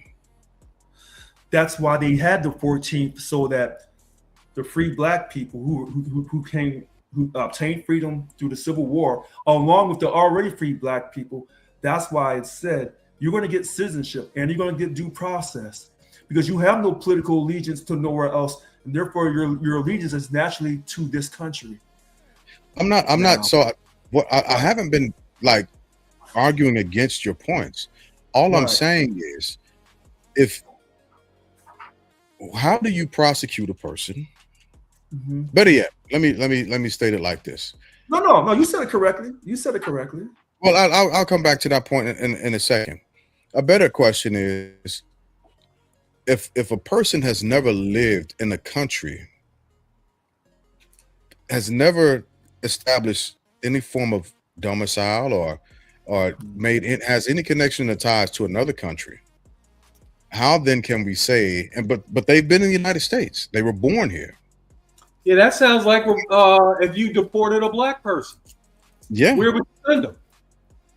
And look, in today's society, because they just send people anywhere, which is horrible. But where would you send them? The 14th Amendment gave black people citizenship. We're here legally. Right. I'm saying, what if you revoked a black person's citizenship, which I've been told citizenship is revocable? Where would you send him or her? I don't know, but I know the 14th Amendment. The 14th Amendment was for black people to get citizenship and to get due process, and for no one else. That was just for black people. But I didn't hear nobody black last night. What's this? Yeah, on June 30th, last night. And when I heard certain white people who are Republican talk about it, they're not talking about it with the sincerity of people being of equal rank. They're talking about it from a political perspective to help them win, to say that this court decision was wrong. And that's why I said Justice Thomas, he's never come out in none of his opinions or legal briefs talking about black folks in a positive light. But this time he had to. Not because he wanted to, because he didn't want to. He had to acknowledge what it was intended for. And it wasn't intended for nothing else. But then he would need to be clear, because he's also said that the Constitution was colorblind. Yeah, what I'm talking about. Yep. He can keep his 2 pennies. Look, he can keep his 2 pennies, especially with what they work today. I don't need him coming up saying anything. Listen, so you caught him being inconsistent. Okay. Because I told you when I saw that statement by him, I said, I'm saving that. Because he'll never say anything on behalf of black people ever again for the rest of his tenure. And we don't even need him to. I have the last word. I'm not going to defend him. Only thing I'm going to say is this. What? Oh my goodness. What did he say? I said, is this a pubic hair on this Coke can? Mikey! So the only thing I'm going to say is this. Ask Anita Hill about Justice Thomas. I know where he's coming from, even though he became successful, the opposite of that. But I know what he's trying to say. Because, I looked at his family. His family does not curse him. He still tries to take care of his nieces and I think his nephew. I think one of his nephews was out of control. And he tried to step in there and be a role model. Okay. So his family has not cursed him. And I've always waited to see his family come out and say, we can't stand him. We're going to reject his Clarence Thomas. We're going to reject his family membership. They've never done that to this day that I'm aware of. I hope not. And I don't wish that on anybody, not even Trump. Yeah. Oh, okay. Well, never mind. Y'all go ahead. Y'all go ahead then. Yeah, no, I would Hey, hope that they that's the would. funny thing you say about Trump, because I copied this picture because Melania Trump said something. I said, well, I agree with her on this. And it was about the transgender issue. She says, America, this is her saying this. This ain't Trump. She says, we can support the rights of LGBTQIA plus community and also protect opportunities for female athletes. Respect everyone and keep girls' sports fair. Both ideals are essential. Now, she said that, and she's a foreigner, and she said that so easily. She said that so easily. Now, Trump could have said that too. He'll never say that. But, you know, she's saying, hey, you can respect gay people and still respect girls' sports too. Why can't we do both? Yeah, I'm just saying. I said, No, I agree with both of I'm y'all. trying to say, but I couldn't say it the way she said it. The way Honestly, I've always looked at her as a victim, but okay, she like this. all right. Okay. Help. So here is the part where I believe, and I think Lynn, you started talking about this a little bit, but I believe that this is people are celebrating this ruling too early, and I say that for several different reasons. I don't know if y'all remember where I read that after the Supreme Court makes a decision that Congress can implement new laws or essentially reverse, but I don't want to say reverse, but they can push back on the Supreme Court justices, right? And implement new laws to further the cause that somebody might have pushed out. So this is about to become the next Roe v. Wade. This is going to be a long game removal. It's not like this is a year and a half that it's been pushed. Like I was about to say, how much time we got left? I need a big old giant hourglass to just turn those. Like his time is winding down. Thank you, Jesus, because good Lord. Yeah, but and I agree with what Mikey's saying in a bit. A bit. I don't know if they're going to try to push it directly to statehood, because that would probably fail a bit, except for in southern states, right? But they are going to shoot themselves in the foot. But they're going to try and figure out a way before Trump is either impeached, expires, or leaves office to start down the road and the path of not only reversing this ruling, but also completely obliterating the 14th Amendment at this point. No, I don't think it'll get to that. I do believe that there may be some more jostling and jockeying to get some kind of changes made. But, and we're coming up on November. If you think about no.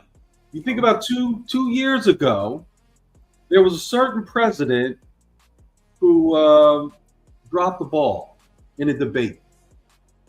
Okay. And I've had many discussions where people told me, well, you could have put this person in, you could have put that person in, you could have put the The truth is, time.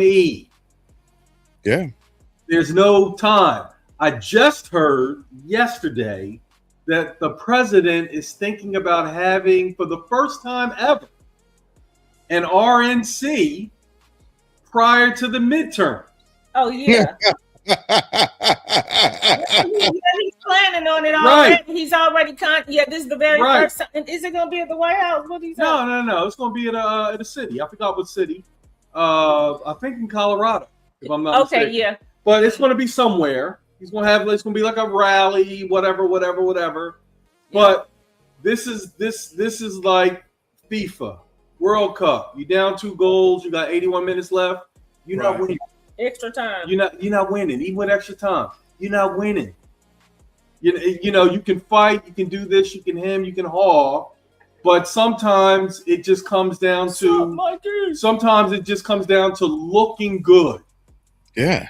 to Thank his base. you. And Oh, that's all he has, in my opinion, left right now to look good to his base and say, "Hey, I made the promise, and I gave it my all." Look, shout out to Louisiana when I say this, baby, because when he is out of office, that's gonna be a whole new game, new day, because the shenanigans that he is about to come into from all of his behavior and choices, that is going to be a very tight what do you call it? Woven web. Really? Well, I tell you what, this country is so divided. But not right now because of the World Cup. We all together now. But you know what? Here's the problem. Half of white America hates the other half of white America. That's the truth. If black folks are arguing with other black folks, whatever. We've been doing that from day one. But when white folks can't white folks hating white folks and want to just, that's not new. I wish they would. That's a big lie. Okay, great point. Great point. That's a point. We That's just so are they. It's human nature. Look at the stats. You're right. But you know what?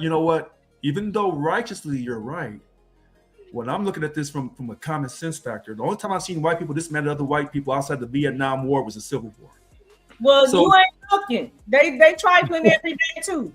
Okay. No, I didn't say they weren't trifling, but at this extent. But this 4th of July situation, where we were supposed to have this, national celebration where everybody, regardless of your race. Oh, the state fair? You talking about the state fair? Whatever you want to call it, the state fair. Where there's no queue. There's no queue necessary. You can just walk right up and get on the Ferris wheel. Take it to the stage, front row. He's so convenient. As far as being human, I wasn't just a blanket statement against it. I was talking about being human and being, doing wrong things. But what I'm saying is when white people as a whole can't come together, all of them come together. If black folks say, hey, we ain't come to the 4th of July, this celebration of 250 years, we ain't thinking about you, nobody cares. But when white people as a whole, when they cannot come together, they can't put aside their political differences and come together to celebrate the empire that they did any trick in the book to create. When they can't come together on the 4th, this Saturday, if it's as bad as the media is proclaiming it's going to be, that a lot of people are not. I see what you're saying. I'm picking up on what you're putting down. Okay, so go ahead, Mikey. I mean, I'm listening. No. I'm saying I'm hearing what you're saying. I didn't think about it like that, but I see what you're saying. People cannot come together to with celebrate. The World Cup going on, it seems like everybody gonna be hooked up. Well, okay. Because if you've noticed, since the World Cup has been, he's been silent about immigrants and all of that kind of stuff. Because you know what? This is wow. And I don't want to say the World Cup is more dominant than the Pope because he went against the Pope. But I don't know. Oh, it is for sure. They made slaves build an arena in the middle of the desert. Yeah, he's more powerful than the Pope. Football runs this place. The FIFA World Cup has the most powerful sports, probably more powerful than the Olympic Committee. So Trump doesn't want to go against that. And then some of those leaders of these countries are probably saying Trump, hey, my people over in the country, don't act up. Look, and don't forget they gave him that award, that peace award. Yep. Remember? He gotta behave. I'm finna go straight to that pool and cut up. He gotta behave. That's right. He can't. We out at the store. Mama can't yell at me too loud. Yeah. That's why I said July 4th. For 250 years, through hook and crook, no matter about how many enslaved black folks, broken treaties with Native Americans, told the Mexicans they didn't speak Spanish good enough, we taking the Southwest. It doesn't matter. You took Hawaii, you jumped on the Alaskans. It doesn't matter. For 250 years, somehow through hook and crook, you kept the empire together. If y'all can't put your political differences aside and come together, even though you have this person in the White House, y'all can't come together? You can't? Y'all cannot come together for 200. I do too. I think they will. Okay. It'll be fake and phony, but I think they will. But when some of the music artists said, "Oh no, I'm not coming to this state fair," there was a list of has-beens. Yeah. Like, who is it? The village person? Because he can't even command the village person. He can't even command anybody that's, Beyonce, Taylor Swift, or Lady Gaga. He can't even command that kind of roster. No, I think Bad Bunny's available. Bad Bunny, you can call it. Who's gonna be Millie? I had to go back and figure out which one of them was dead. Yeah. Dead. Is it Millie or is it Vanilla? Yeah. And of course, what's his name? Ice Baby. He's gonna say that. His real name something Van Winkle. Yeah. Something. Yeah. But then 5.0. It's proposed like it's a bipartisan, nonpartisan event, and then as soon as you say okay, I'll do it. He can't even get KT in the Sunshine Band. They like, and the truth is, it's a Trump event, and people are like, the money ain't worth it because I'm gonna be what's her name? K Michelle? Not K Michelle. I know who you talking about. I know because she got a beautiful voice. Chrisette Michelle, yeah. Remember her? She ain't been. Ain't nobody seen her since the first. She did the inauguration. When was that? For him in 2016. Yeah, 26. It was a long time. Where Chrisette Michelle at? She ain't even been back. She was hot. She was. She was hot, and they said, "Come on, Chrisette, come and sing for the president." And that's it. She was like, "I need my check," and they was like, "She on a milk carton. She on a milk carton, oil barrel. I don't know what she on."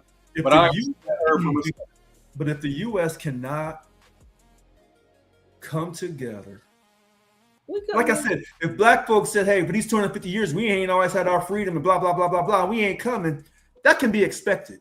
Yeah, we say that every year, by the way. And now that we got Juneteenth. Right. Like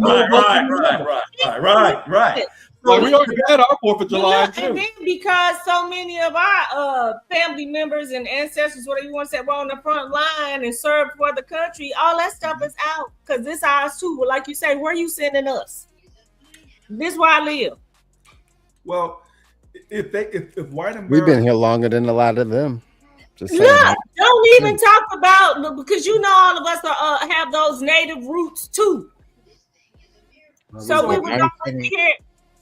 97%. If white America cannot come together on the 4th, and it's going to be broadcast. So if he says, "Hey, we had the state fair," and you talking about his event for July 4th? Yeah. So if he says, his event for July 4th, showing up to that event, right? So when they show the picture of the event, he says, "Hey, we had 2 million people," and you're like, so when you said on your inauguration on the first time you had all these millions of people,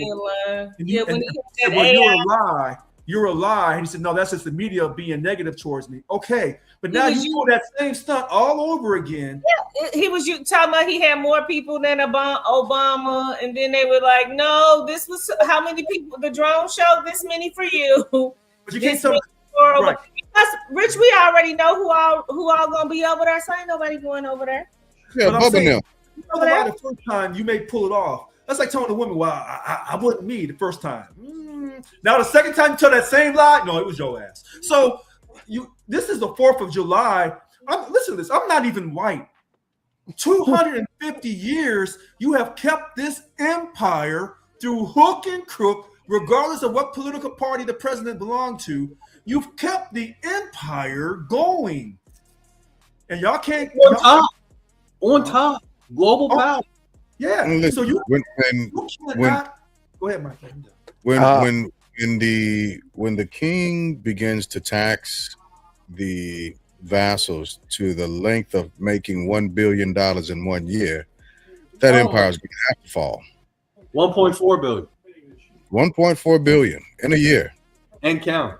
It just came out this afternoon. It's more than that. It's almost 8. I knew that was under. Under. But 1.4 is enough. Wait, what's that 1.8 billion for again? What's that again? How much he's enriched himself. Don't forget, remember that phrase, that story about the emperor has no clothing or whatever. That dude, that's who he is. And he is strutting down the street butt ass. Yeah, ain't nobody saying nothing.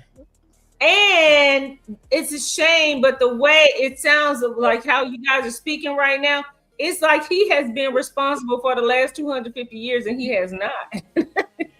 No, but what he is. Go ahead, Rick. It's a symbol of it. Yeah, Because he's absolutely that Sure. symbol. of all the lies and mistruths that he told you back in 2015, I'm not giving you my damn taxes, and I don't pay taxes. I don't care how you feel about it. And I'm a businessman. I ain't giving up my business interests, and I'm gonna run this government like a business. But Richard, then he did say after the audit of his taxes, I'm going to show you my taxes. And he Right. did. That And was he did. one of his answers. And Mitt Romney, my boy Mitt Romney, told was us the only one who was he like, ain't showing you nothing. and Mitt was like, and I'm out. Because I ain't dealing with this bull right here. I mean, the Mormon was like, you know what? Because he's a traditional classical. This is so crazy. He's a traditional classical Republican from the Reagan Bush. When we couldn't stand Reagan and we couldn't stand Bush, the father or the son, and then come to find out these three white men was way better. Like I said, we over there handing them peppermints like Michelle Obama now, serving them a plate at the tea. And I still don't forgive the son for all that murder and mayhem with Saddam Hussein. I'm like, y'all want ribs or chicken? Okay, because what is So this? again, Combo this plate. is the conversation that I have to let play out, because when I hear him trying to argue for the 14th Amendment, I have to take a step back. Mm-hmm. He's not being. He's lied. Like nothing that he's done and said has been for the people that he's done and said it for. Jay Glass, when people like that start talking with his type of character and track record, not only can I not hear them, my utmost being repels them. I can't even fathom I can't even hear them. I'm waiting for the noise to stop because I know you finna lie. Been there, done that. Tattoo, t-shirt, no. And you know what? With these midterms coming up, and it looks like, well, one poll tells you one thing, one poll tells you something else. The Democrats going to win, the Republicans going to hold. Nobody knows anything right now because the World Cup is dominating. In fact, the World Cup has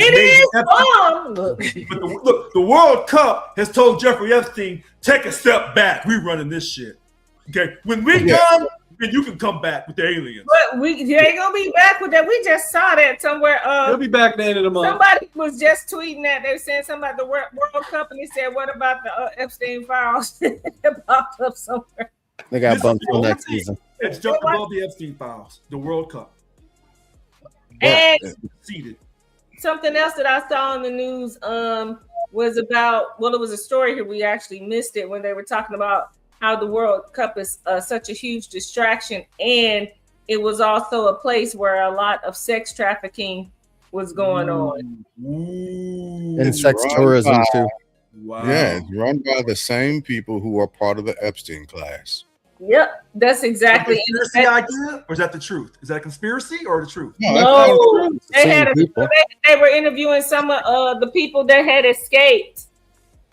Because everything is sex trafficking now. We are in the hub. A woman on the corner on the stroll is being trafficked. Right. Oh, yeah. She's in that stat, even though she might be a free agent, no pimp, no nothing. She's in the stat because she's a sex worker. Yeah. Sex worker, yeah. Yeah. But again, just like we were talking about our the Black experience versus the alphabet community, respectfully, sex trafficking and sex working may be adjacent. You know what I'm saying? Mm-hmm. The problem is what it is, but there are levels to different ones. You know, like that trafficking, because we're talking about children, boys and girls, all that stuff, and of course women and the sex working, sex workers. Some of them, not all of them, are just doing this because They got bills. They got bills. It ain't like, but that's still different from you going to the strip club to work because you trying to get through college. And some people trying to call strippers sex workers and lap dances but please know that trafficking is more than likely going on in that damn strip club too. No. Those people that come in there and just take over your bag and everything, they be nice to you, and before you know it, they got you. Hey, here's something about illegal immigrants, undocumented. People trying to come to feed their families and come to the country illegally. But in that massive movement, going through those underground tunnels at the border and all that, are women being sex trafficked. Hell yeah. And we've always minimized that. And my problem was, you should never minimize that. And this is why I said to the Democratic Party, you should never minimize that. Just like with the Me Too movement. I always said, look at each case from a woman, look at each case, but just don't group them all together and say, if a woman says he did this, didn't automatically agree with the woman. Because all these people who are talking about the Me Too movement, I've yet to hear them say, we're going to go inside these state penitentiaries, state prisons, and all the men who've been raped. That is sexual assault. But I don't hear you going to those prisons and saying, have you been raped? Have you been victimized by another inmate? Yes, I have. And prisoners get sex trafficked as well. Yes, they do. But it's okay because they deserve it. They get transferred to another prison to get assaulted. It's fine. They're not real people. They're prisoners. Yeah. So you can just, they're not. They can't consent to anything. So who cares? So I think a lot of times when who's trying to give them rights? Am I right? Like, so my thing is, a lot of times when I'm saying things and I may come across a little vicious, I'm like, well, wait a minute. If you're going to come for this particular person, then I want you to come and bring it all and get it all right. So, when these women say, oh, Dr. Cosby, he did all this wrong, but he did it wrong or right, I'm not retrying the case. But I'm saying, okay, since you want to open up all this, then I want you to go to these state prisons and maybe the federal prisons as well and find out from these men, have you been raped? Have you been sexually harassed? Do you feel scared? What's the resolution there? For those that will admit it, and then you got, like they say, just like with the women, how people say, then you can have those people that just step up and say that they were for whatever reason. That's a great point. But my thing is, if you send me to prison, But wait, if you send me to prison for robbing the liquor store for $20, I think it's St. Louis when I say that, robbing the liquor store for $20, and you send me to prison, and he said, we're going to rehabilitate you. Well, hold on, I'm in the California mindset about the rehabilitation, because in the state of Missouri, I don't know if they're trying to rehabilitate you or not.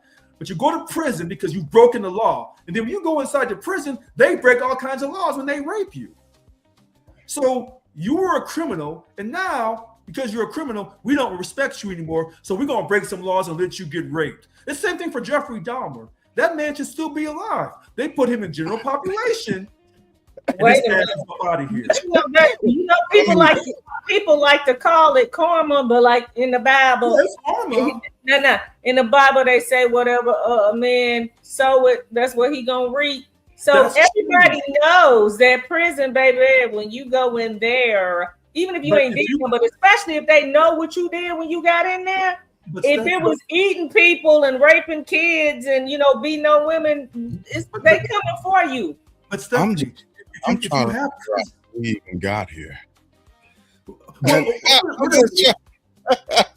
Listen, all I'm simply saying is we can go back to the 14th Amendment and look at how it was originally written. But when you say, hey, in my opinion, we look at this in a very narrow view because it was for Black people.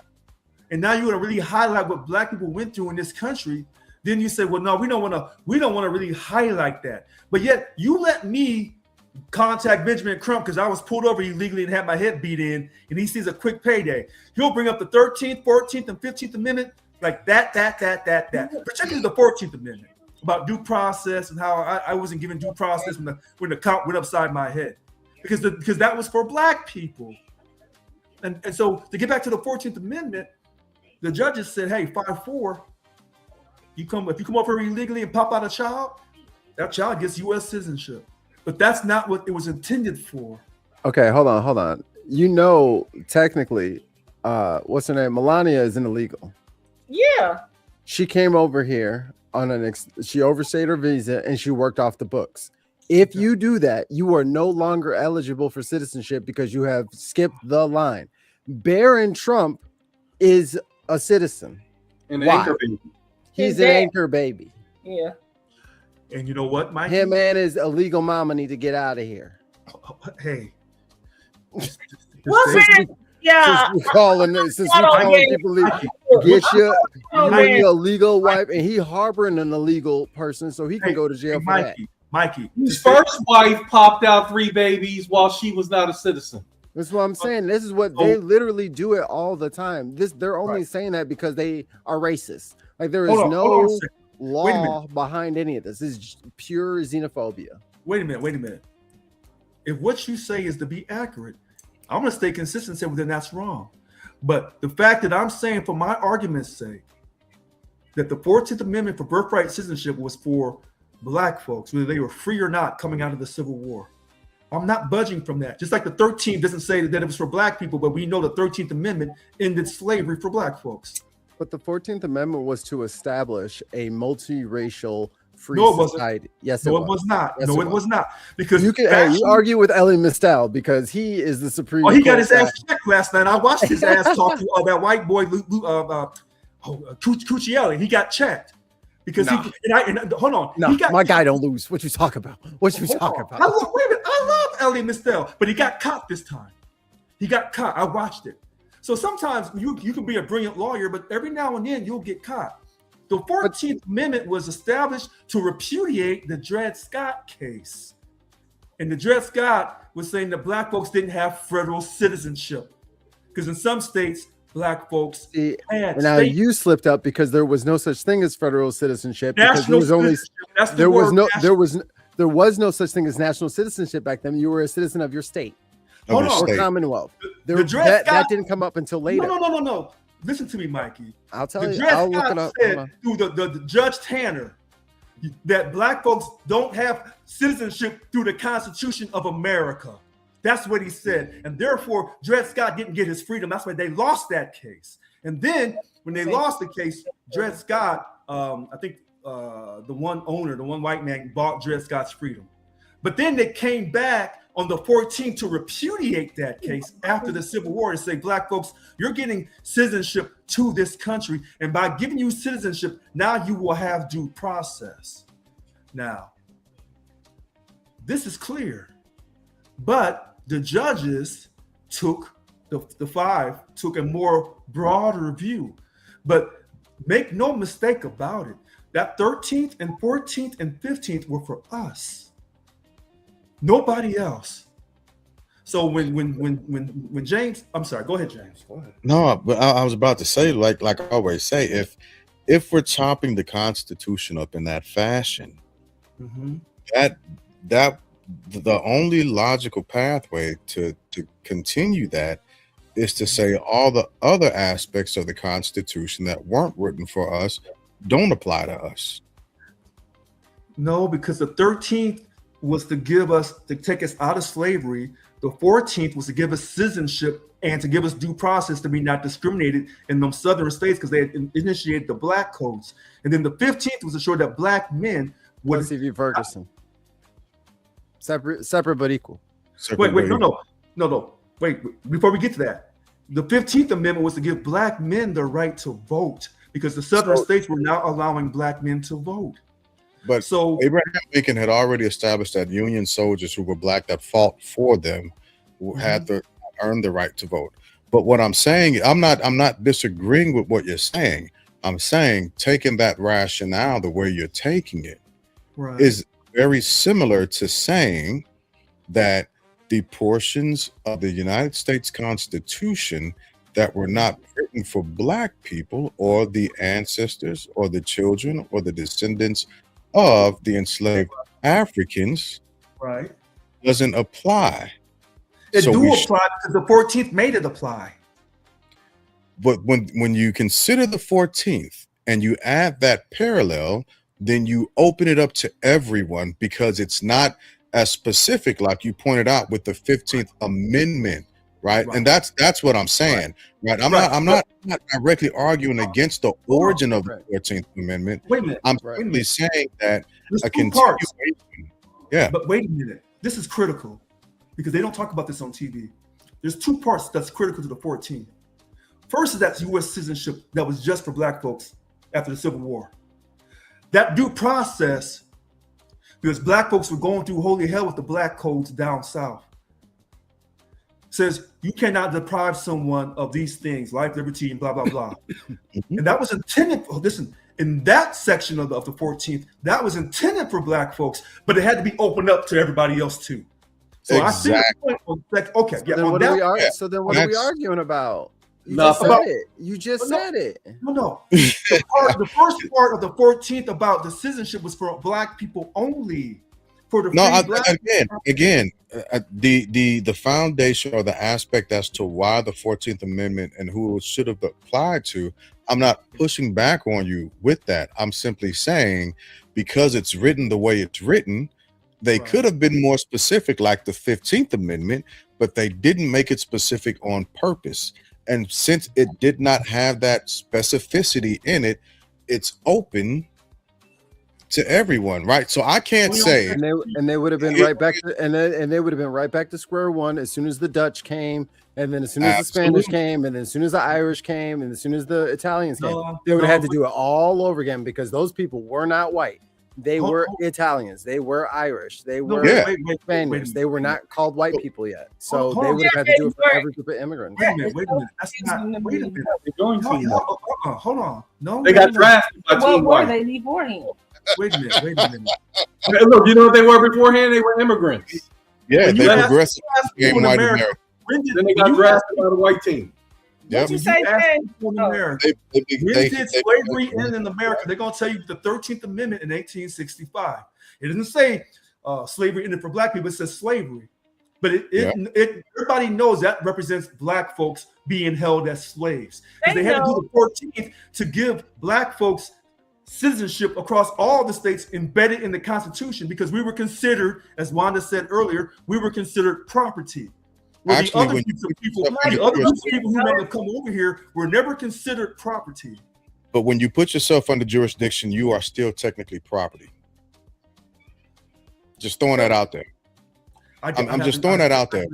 No, I'd have to respectfully disagree. So when people talk about the other ethnic groups outside of England coming to America, because the Italians caught hell, the Irish caught hell, but they were never considered property.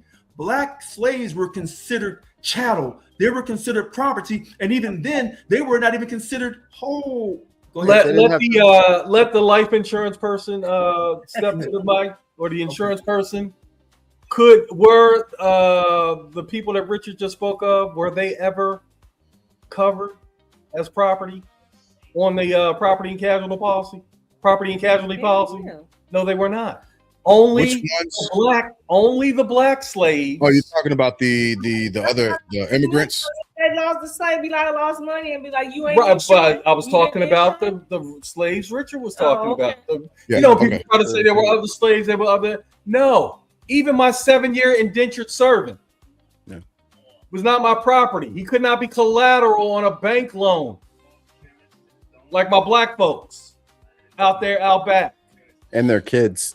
and their kids. Yeah. And whenever I felt like it, I could kill one Right. Thank you. and say, hey, this one was trying to escape, and I can make a claim on my insurance policy and get some paper. And you know, Mikey, me and Lynn, when we agree, hit the calendar because we Right. argue left and right about every fucking thing. I When knew we it was a agree- full moon last night. Well, if we don't prescript shit.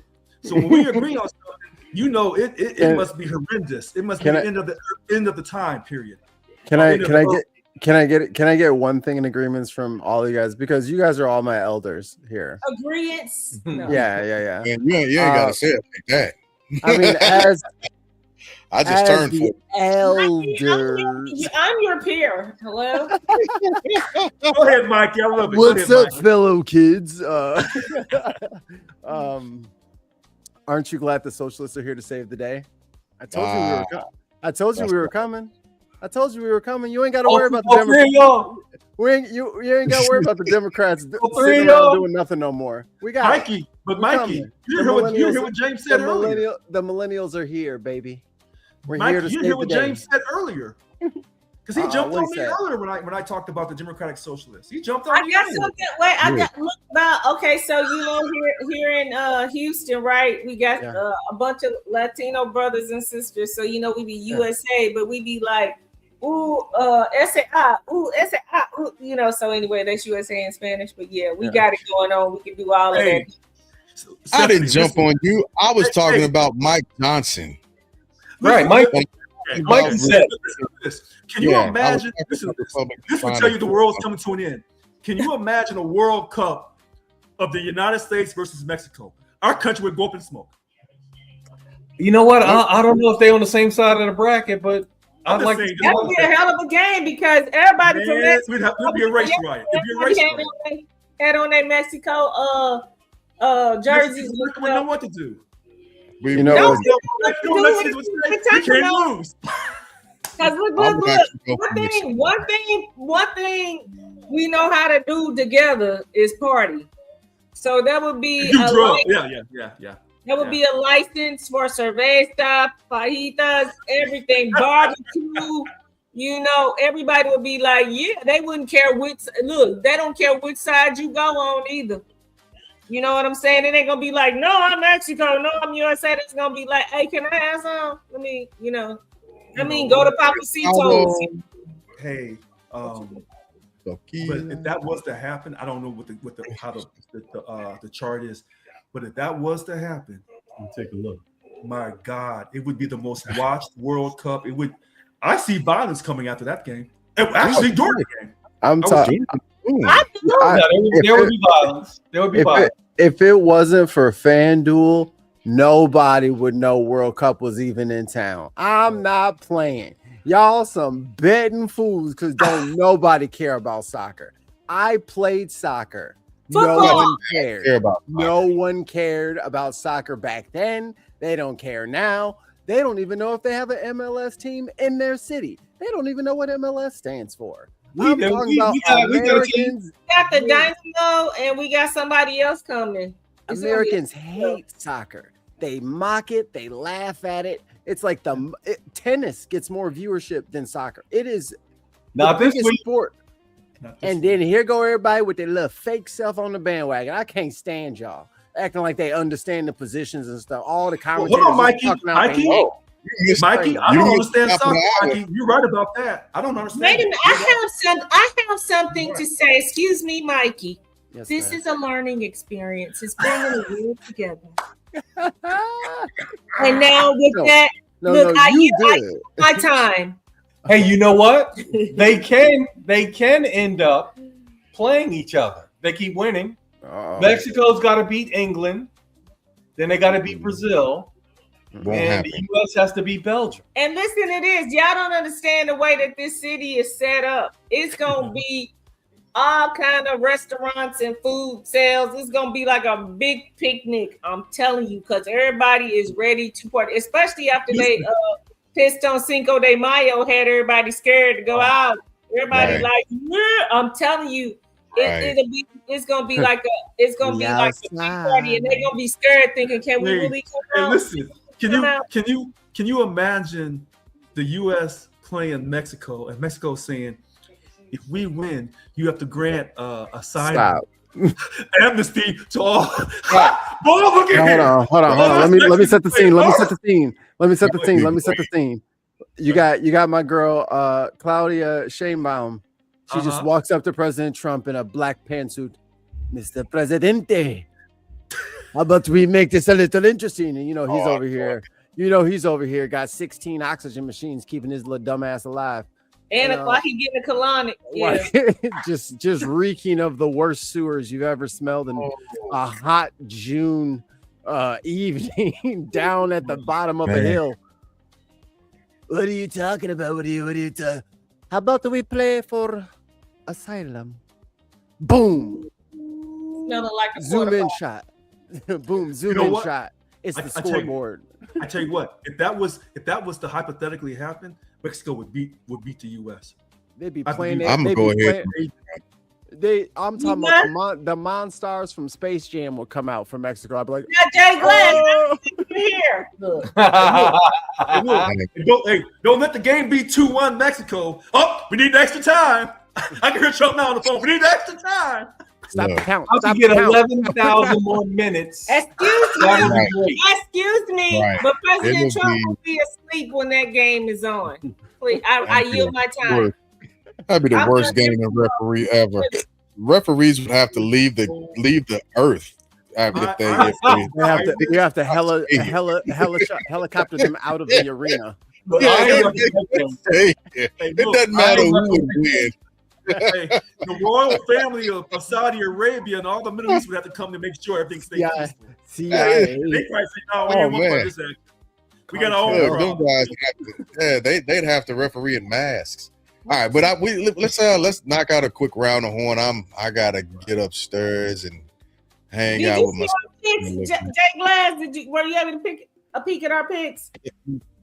I not while I was on here. It didn't let me know. I didn't One even second. know. See, that was a good. Oh, okay. I'll have to share these next time. For sure. Oh, that's nice. That's nice. I don't know why he went with that golden black bow tie, but okay. All right. Huh?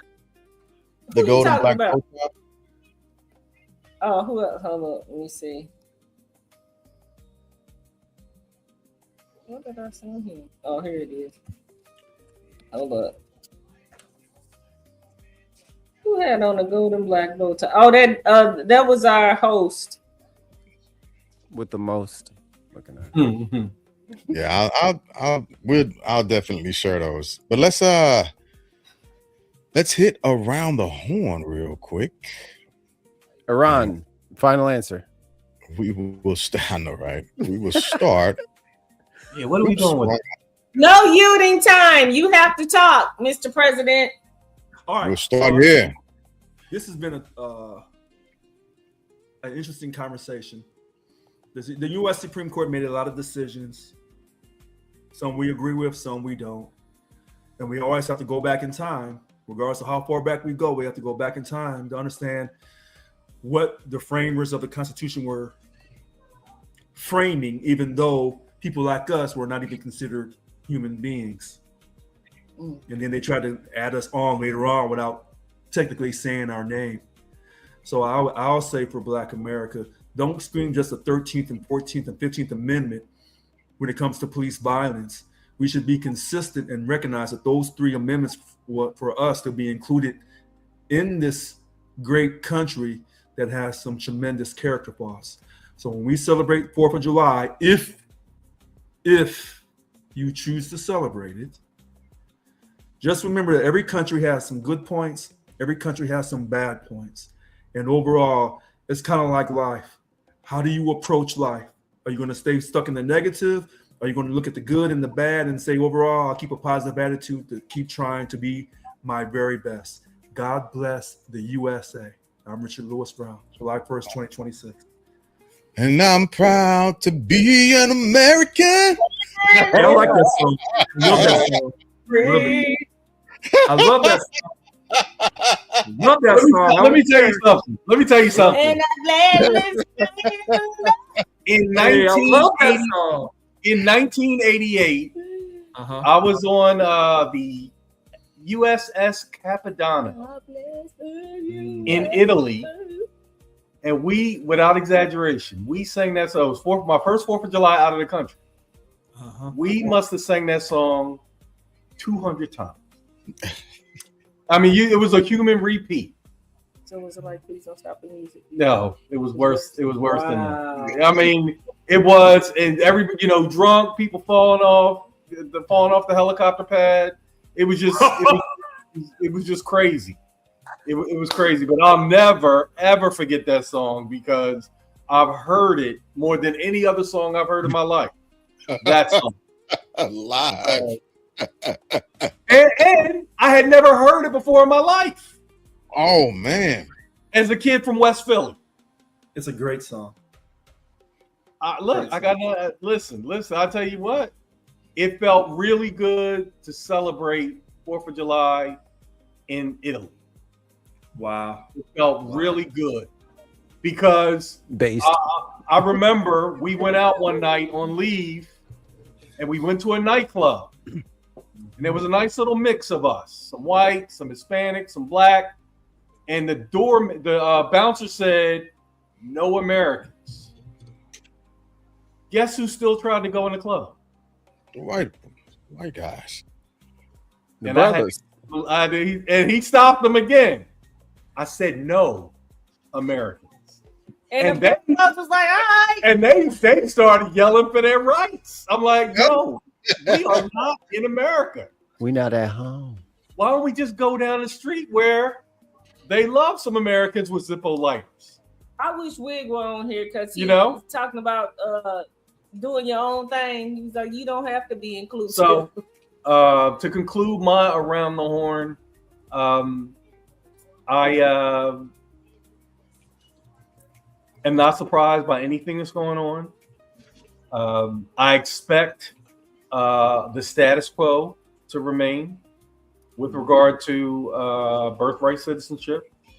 It could be a very interesting fight back and forth, but in the end, I believe that is going to stay on the books the way it is. People are going to be frustrated by it and upset, but that's just the way it's going to be. And I remind people all the time, Viagra was a drug for your heart.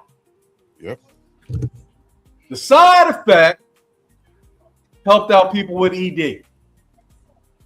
So the ED people should be thanking the heart people. I'm out. I heard that. Well, what do I have to say? It has been interesting. I think we all need to learn that song. If not, just Google the words. But anyway, just thinking about what Richard said, or what we've been saying all along, how we were considered property.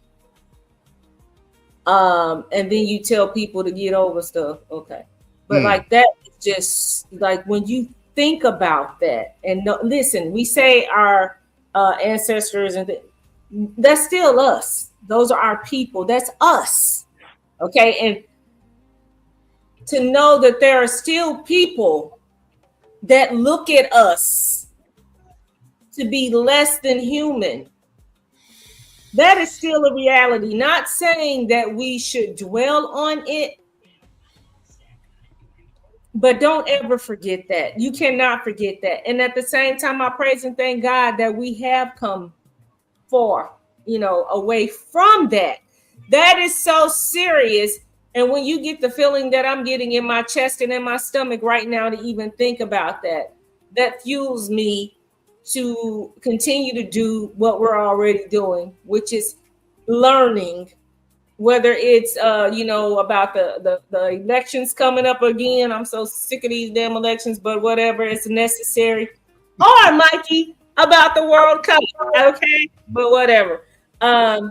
So don't let anybody tell you what you are, what you're not, and learn your history. And don't be ashamed if you don't know it. Just start learning it and move forward. Enjoy the world. Enjoy the people of the world. And God bless the USA. And I'm glad that He chose for me and my people to be born here, or to land here. Because like Lynn says, unless I was born in another country, there's no other place I will choose to be right now than right here.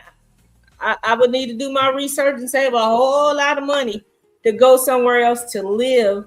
To visit is one thing. But yeah, how we always say, I'm going to Africa, I'm going to Belize, I'm going here. Okay, those can be vacation spots. But for right now, no disrespect, but I'm chilling until this next couple of years are up. I'm riding it out. Or we riding it out. That's all. We shall. We shall. We hunkering down. We hunkering down. That one. Was that Hey, what all of them. Jesus. All of them.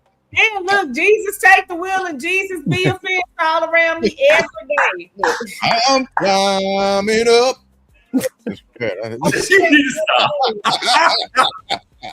Mikey, you better know some of them songs. I know the songs, but my song, I think I'm turning Japanese. I really think so. Learned a lot from us. Okay. Nihon desu. Yeah. Nihon desu ka. So I wrote a little thing here so I wouldn't interrupt. The 14th Amendment is very clear. If your mama had you while you were on our soil, our territories, or military bases, you was Yankee. There are 13 judicial districts. There are 7 Supreme Court justices. This is our problem. The court needs to be expanded and an independent commission to oversee finances and relationships. Term limits and financial disclosures are no longer optional. They're the overdue guardrails for a system that has been coasting on good vibes since forever. The Dems won't rock the court. The GOP won't rock the court. But there is another Skywalker. You didn't say Republicans. I said GOP. Yes, he did. Oh, okay. I'm sorry. Yeah. Make them earn your Is fear. it the Don't give it. independent SIP that you speak of? Is that who you speak of? The independent SIP? Or the Democratic Socialists? Which We're here now. Okay. How y'all doing? And He's an alien. No. And the crazy thing is, all you had to do to win an election was listen to the people. What a radical notion. Make them earn your fear. Don't give it away for free.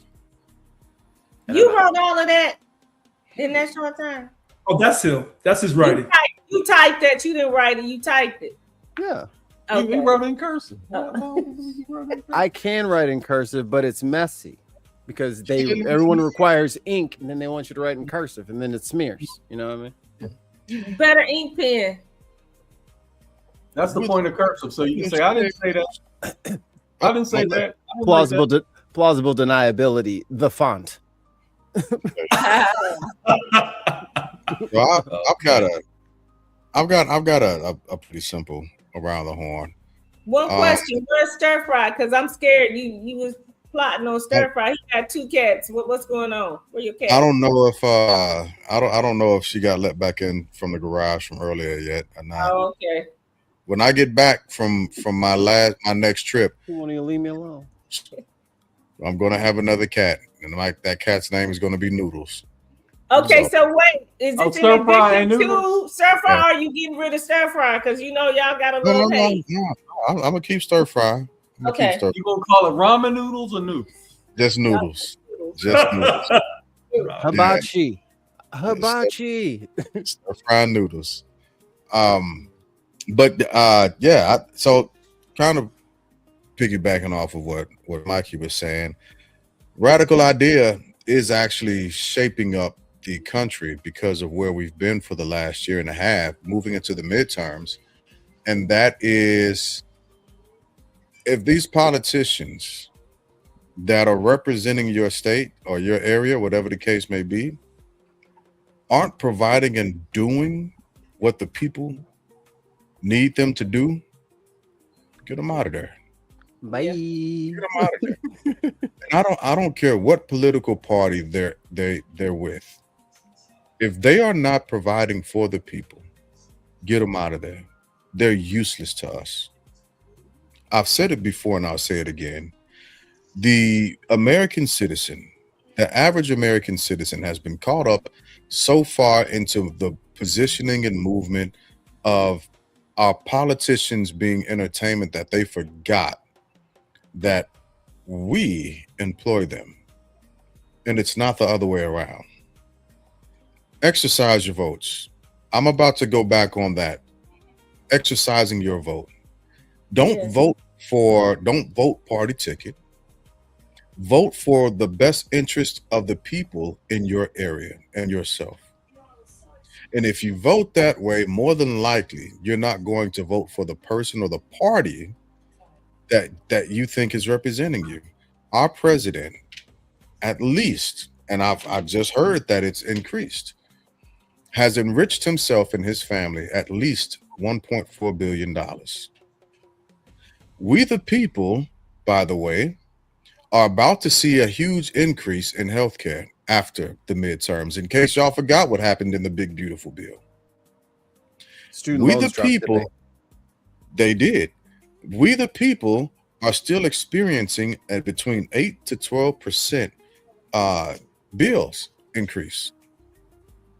We the people still haven't gotten gas down below $2 or even at $2.50. We're still in $3 and some change. As a matter of fact, I drove through Illinois a couple of days ago. Apologies. Yeah, I know. Premium gas is $5. It was $4.13 when I got to Kansas City. So to think that just because some things have come down that you should be able to breathe, because your take-home pay, your average pay still ain't keeping up with inflation at this point. We the people, by the way, your groceries are still up. That's what I was getting ready to say. Yeah, I want to remind y'all of that.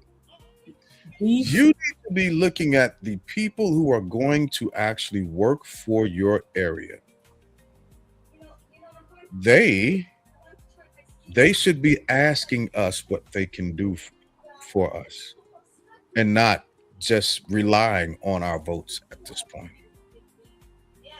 They've shown us what they'll do with them. They're irresponsible. They're worse than children.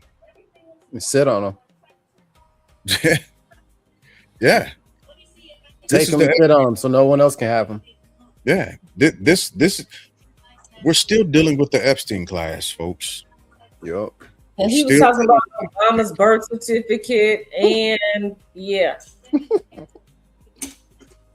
So if nothing else, remember, we're still dealing with the Epstein class. We're still dealing with people who are protecting folks who have engaged in pedophilia, in which wherein our president spoke with another politician and said, "You are going to hurt my friends," because those are his friends. That's Pandora's box. Bye, Marjorie. I just wanted to put that out there. Outside of that, the only thing I got left is I'm proud to be an American. That's gonna be playing in everybody's head from now on. That's hilarious. Listen, we have Sing it with the country accent. And then you gotta I'm proud to be. I love that song. I love that song. I love it. I love it. America. I am That was one of worn my out. theme songs in my Oh, hold up. But I'm planning on celebrating the 4th of July like I'm Frederick Douglass, except a little bit better. Don't worry about that. That's another lesson for another time. What's that mean? How do you celebrate? I'll be celebrating mine like James Baldwin. Even better. Look, I'll be celebrating mine like a black person on 4th of July allowed to eat vanilla ice cream. There you go. That's the only way you can eat it. That's the only way you can eat it. Okay, but my thing is, see, this is another thing we're talking about inclusion. What is so good about, other than Bluebell, which I learned when I got here? I learned at 26 years old. What is so good about vanilla ice cream? It's the best ice cream. Because we couldn't have my favorite. Huh? French vanilla ice cream is my absolute favorite. Vanilla bean. Yeah. Unless now listen, when y'all come here, we will treat you to some Bluebell vanilla ice cream. They cleaned up that factory, right? They cleaned up that factory and everything, right? Hell yeah. But look, because Peebly, got the gloves out the trap. Have y'all ever liked vanilla ice cream? Just plain vanilla ice cream? Yeah, love it. I had it when I was a kid. That's Actually, because you know they what? said we couldn't have. Hey, listen to this. So I had a great auntie in the country. I remember one summer, she took the ice, some salt, I think she had some milk. Yeah.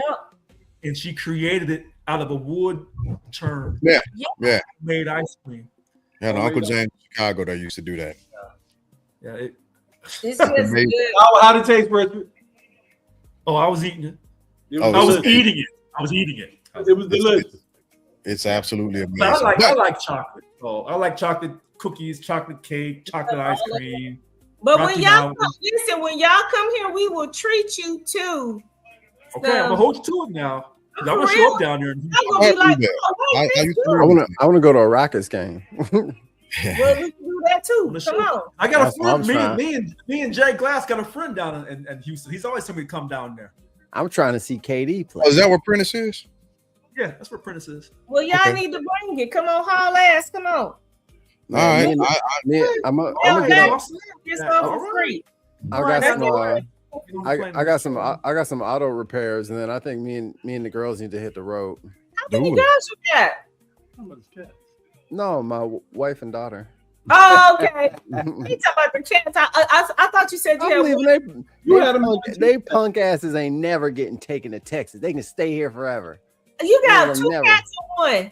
2 cats and a dog. That's what I thought. Oh Lord, okay, and a dog. He's to protect the house. He's gonna hit his growth spurt anytime now.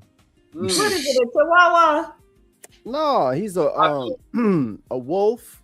I think it's called a wolf. Wow. Yeah, he's real big. Let me see. I don't even know You if the mean he camera in can. there chilling while the cat climbing the walls? He's there he is, sleeping man. sideways like a little He look little like a- burrito, Man, Aw. looking like a fur burrito. Man, you're not looking tough at all right now. not at all. But I'm finna go up here and hang out with my sister and my niece. We will be live Friday and quite possibly Saturday. That's why I said I'll be celebrating like Frederick Douglass, because I'm gonna be talking to a lot of white people and asking them what is the 4th of July to the slave. Oh shit! Oh Hey. goodness, that's terrible. That's Hey, What? put That's the, what hey, he did. put the streak. Put the streak Just on the remember. side. Oh, wait, wait, hold on a second. Put your Hold on. bottom Just lip remember. down and Wait a out. minute. Hold on. When you're talking about that, what's the 4th of July to a slave? Just remember when they talk about the 13th and 14th and 15th Amendment. Just remember that. Just remember that. Hey Jay Glass, when you do it, you gotta do it in a real deep, angry voice. Say You gotta no. remember. What's the He 4th of wasn't July? angry.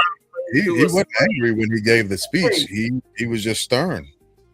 But one quick point, something we didn't talk But about. Lord, tonight. please bless and cover him while he is doing the I'm gonna be in look. I'm gonna be in look. Listen, the one thing we didn't cover tonight, the Supreme Court said that super PACs can now work Yes, with no cap limits no cap. with politicians or candidates. So when Mikey talks about these ultra wealthy getting out of control, starting in 2010 with the Citizens United, now they're completely Uncapped. That's why the DSA is the counter pick, because they don't take any PAC money at all. They can And- spend all they want and they're still going to lose their race, because people think it's disgusting to take millions of dollars to influence a choice. They hate it. If you expose it, they hate it. So Mikey, we're gonna find out if those Democratic DSA. Socialists, if they can really run successfully in New York and then the lady in Colorado. We're gonna find out in November. We're So, gonna find out. It should be interesting. with that being said, good people, thank y'all for coming out. God bless and Right. Good night.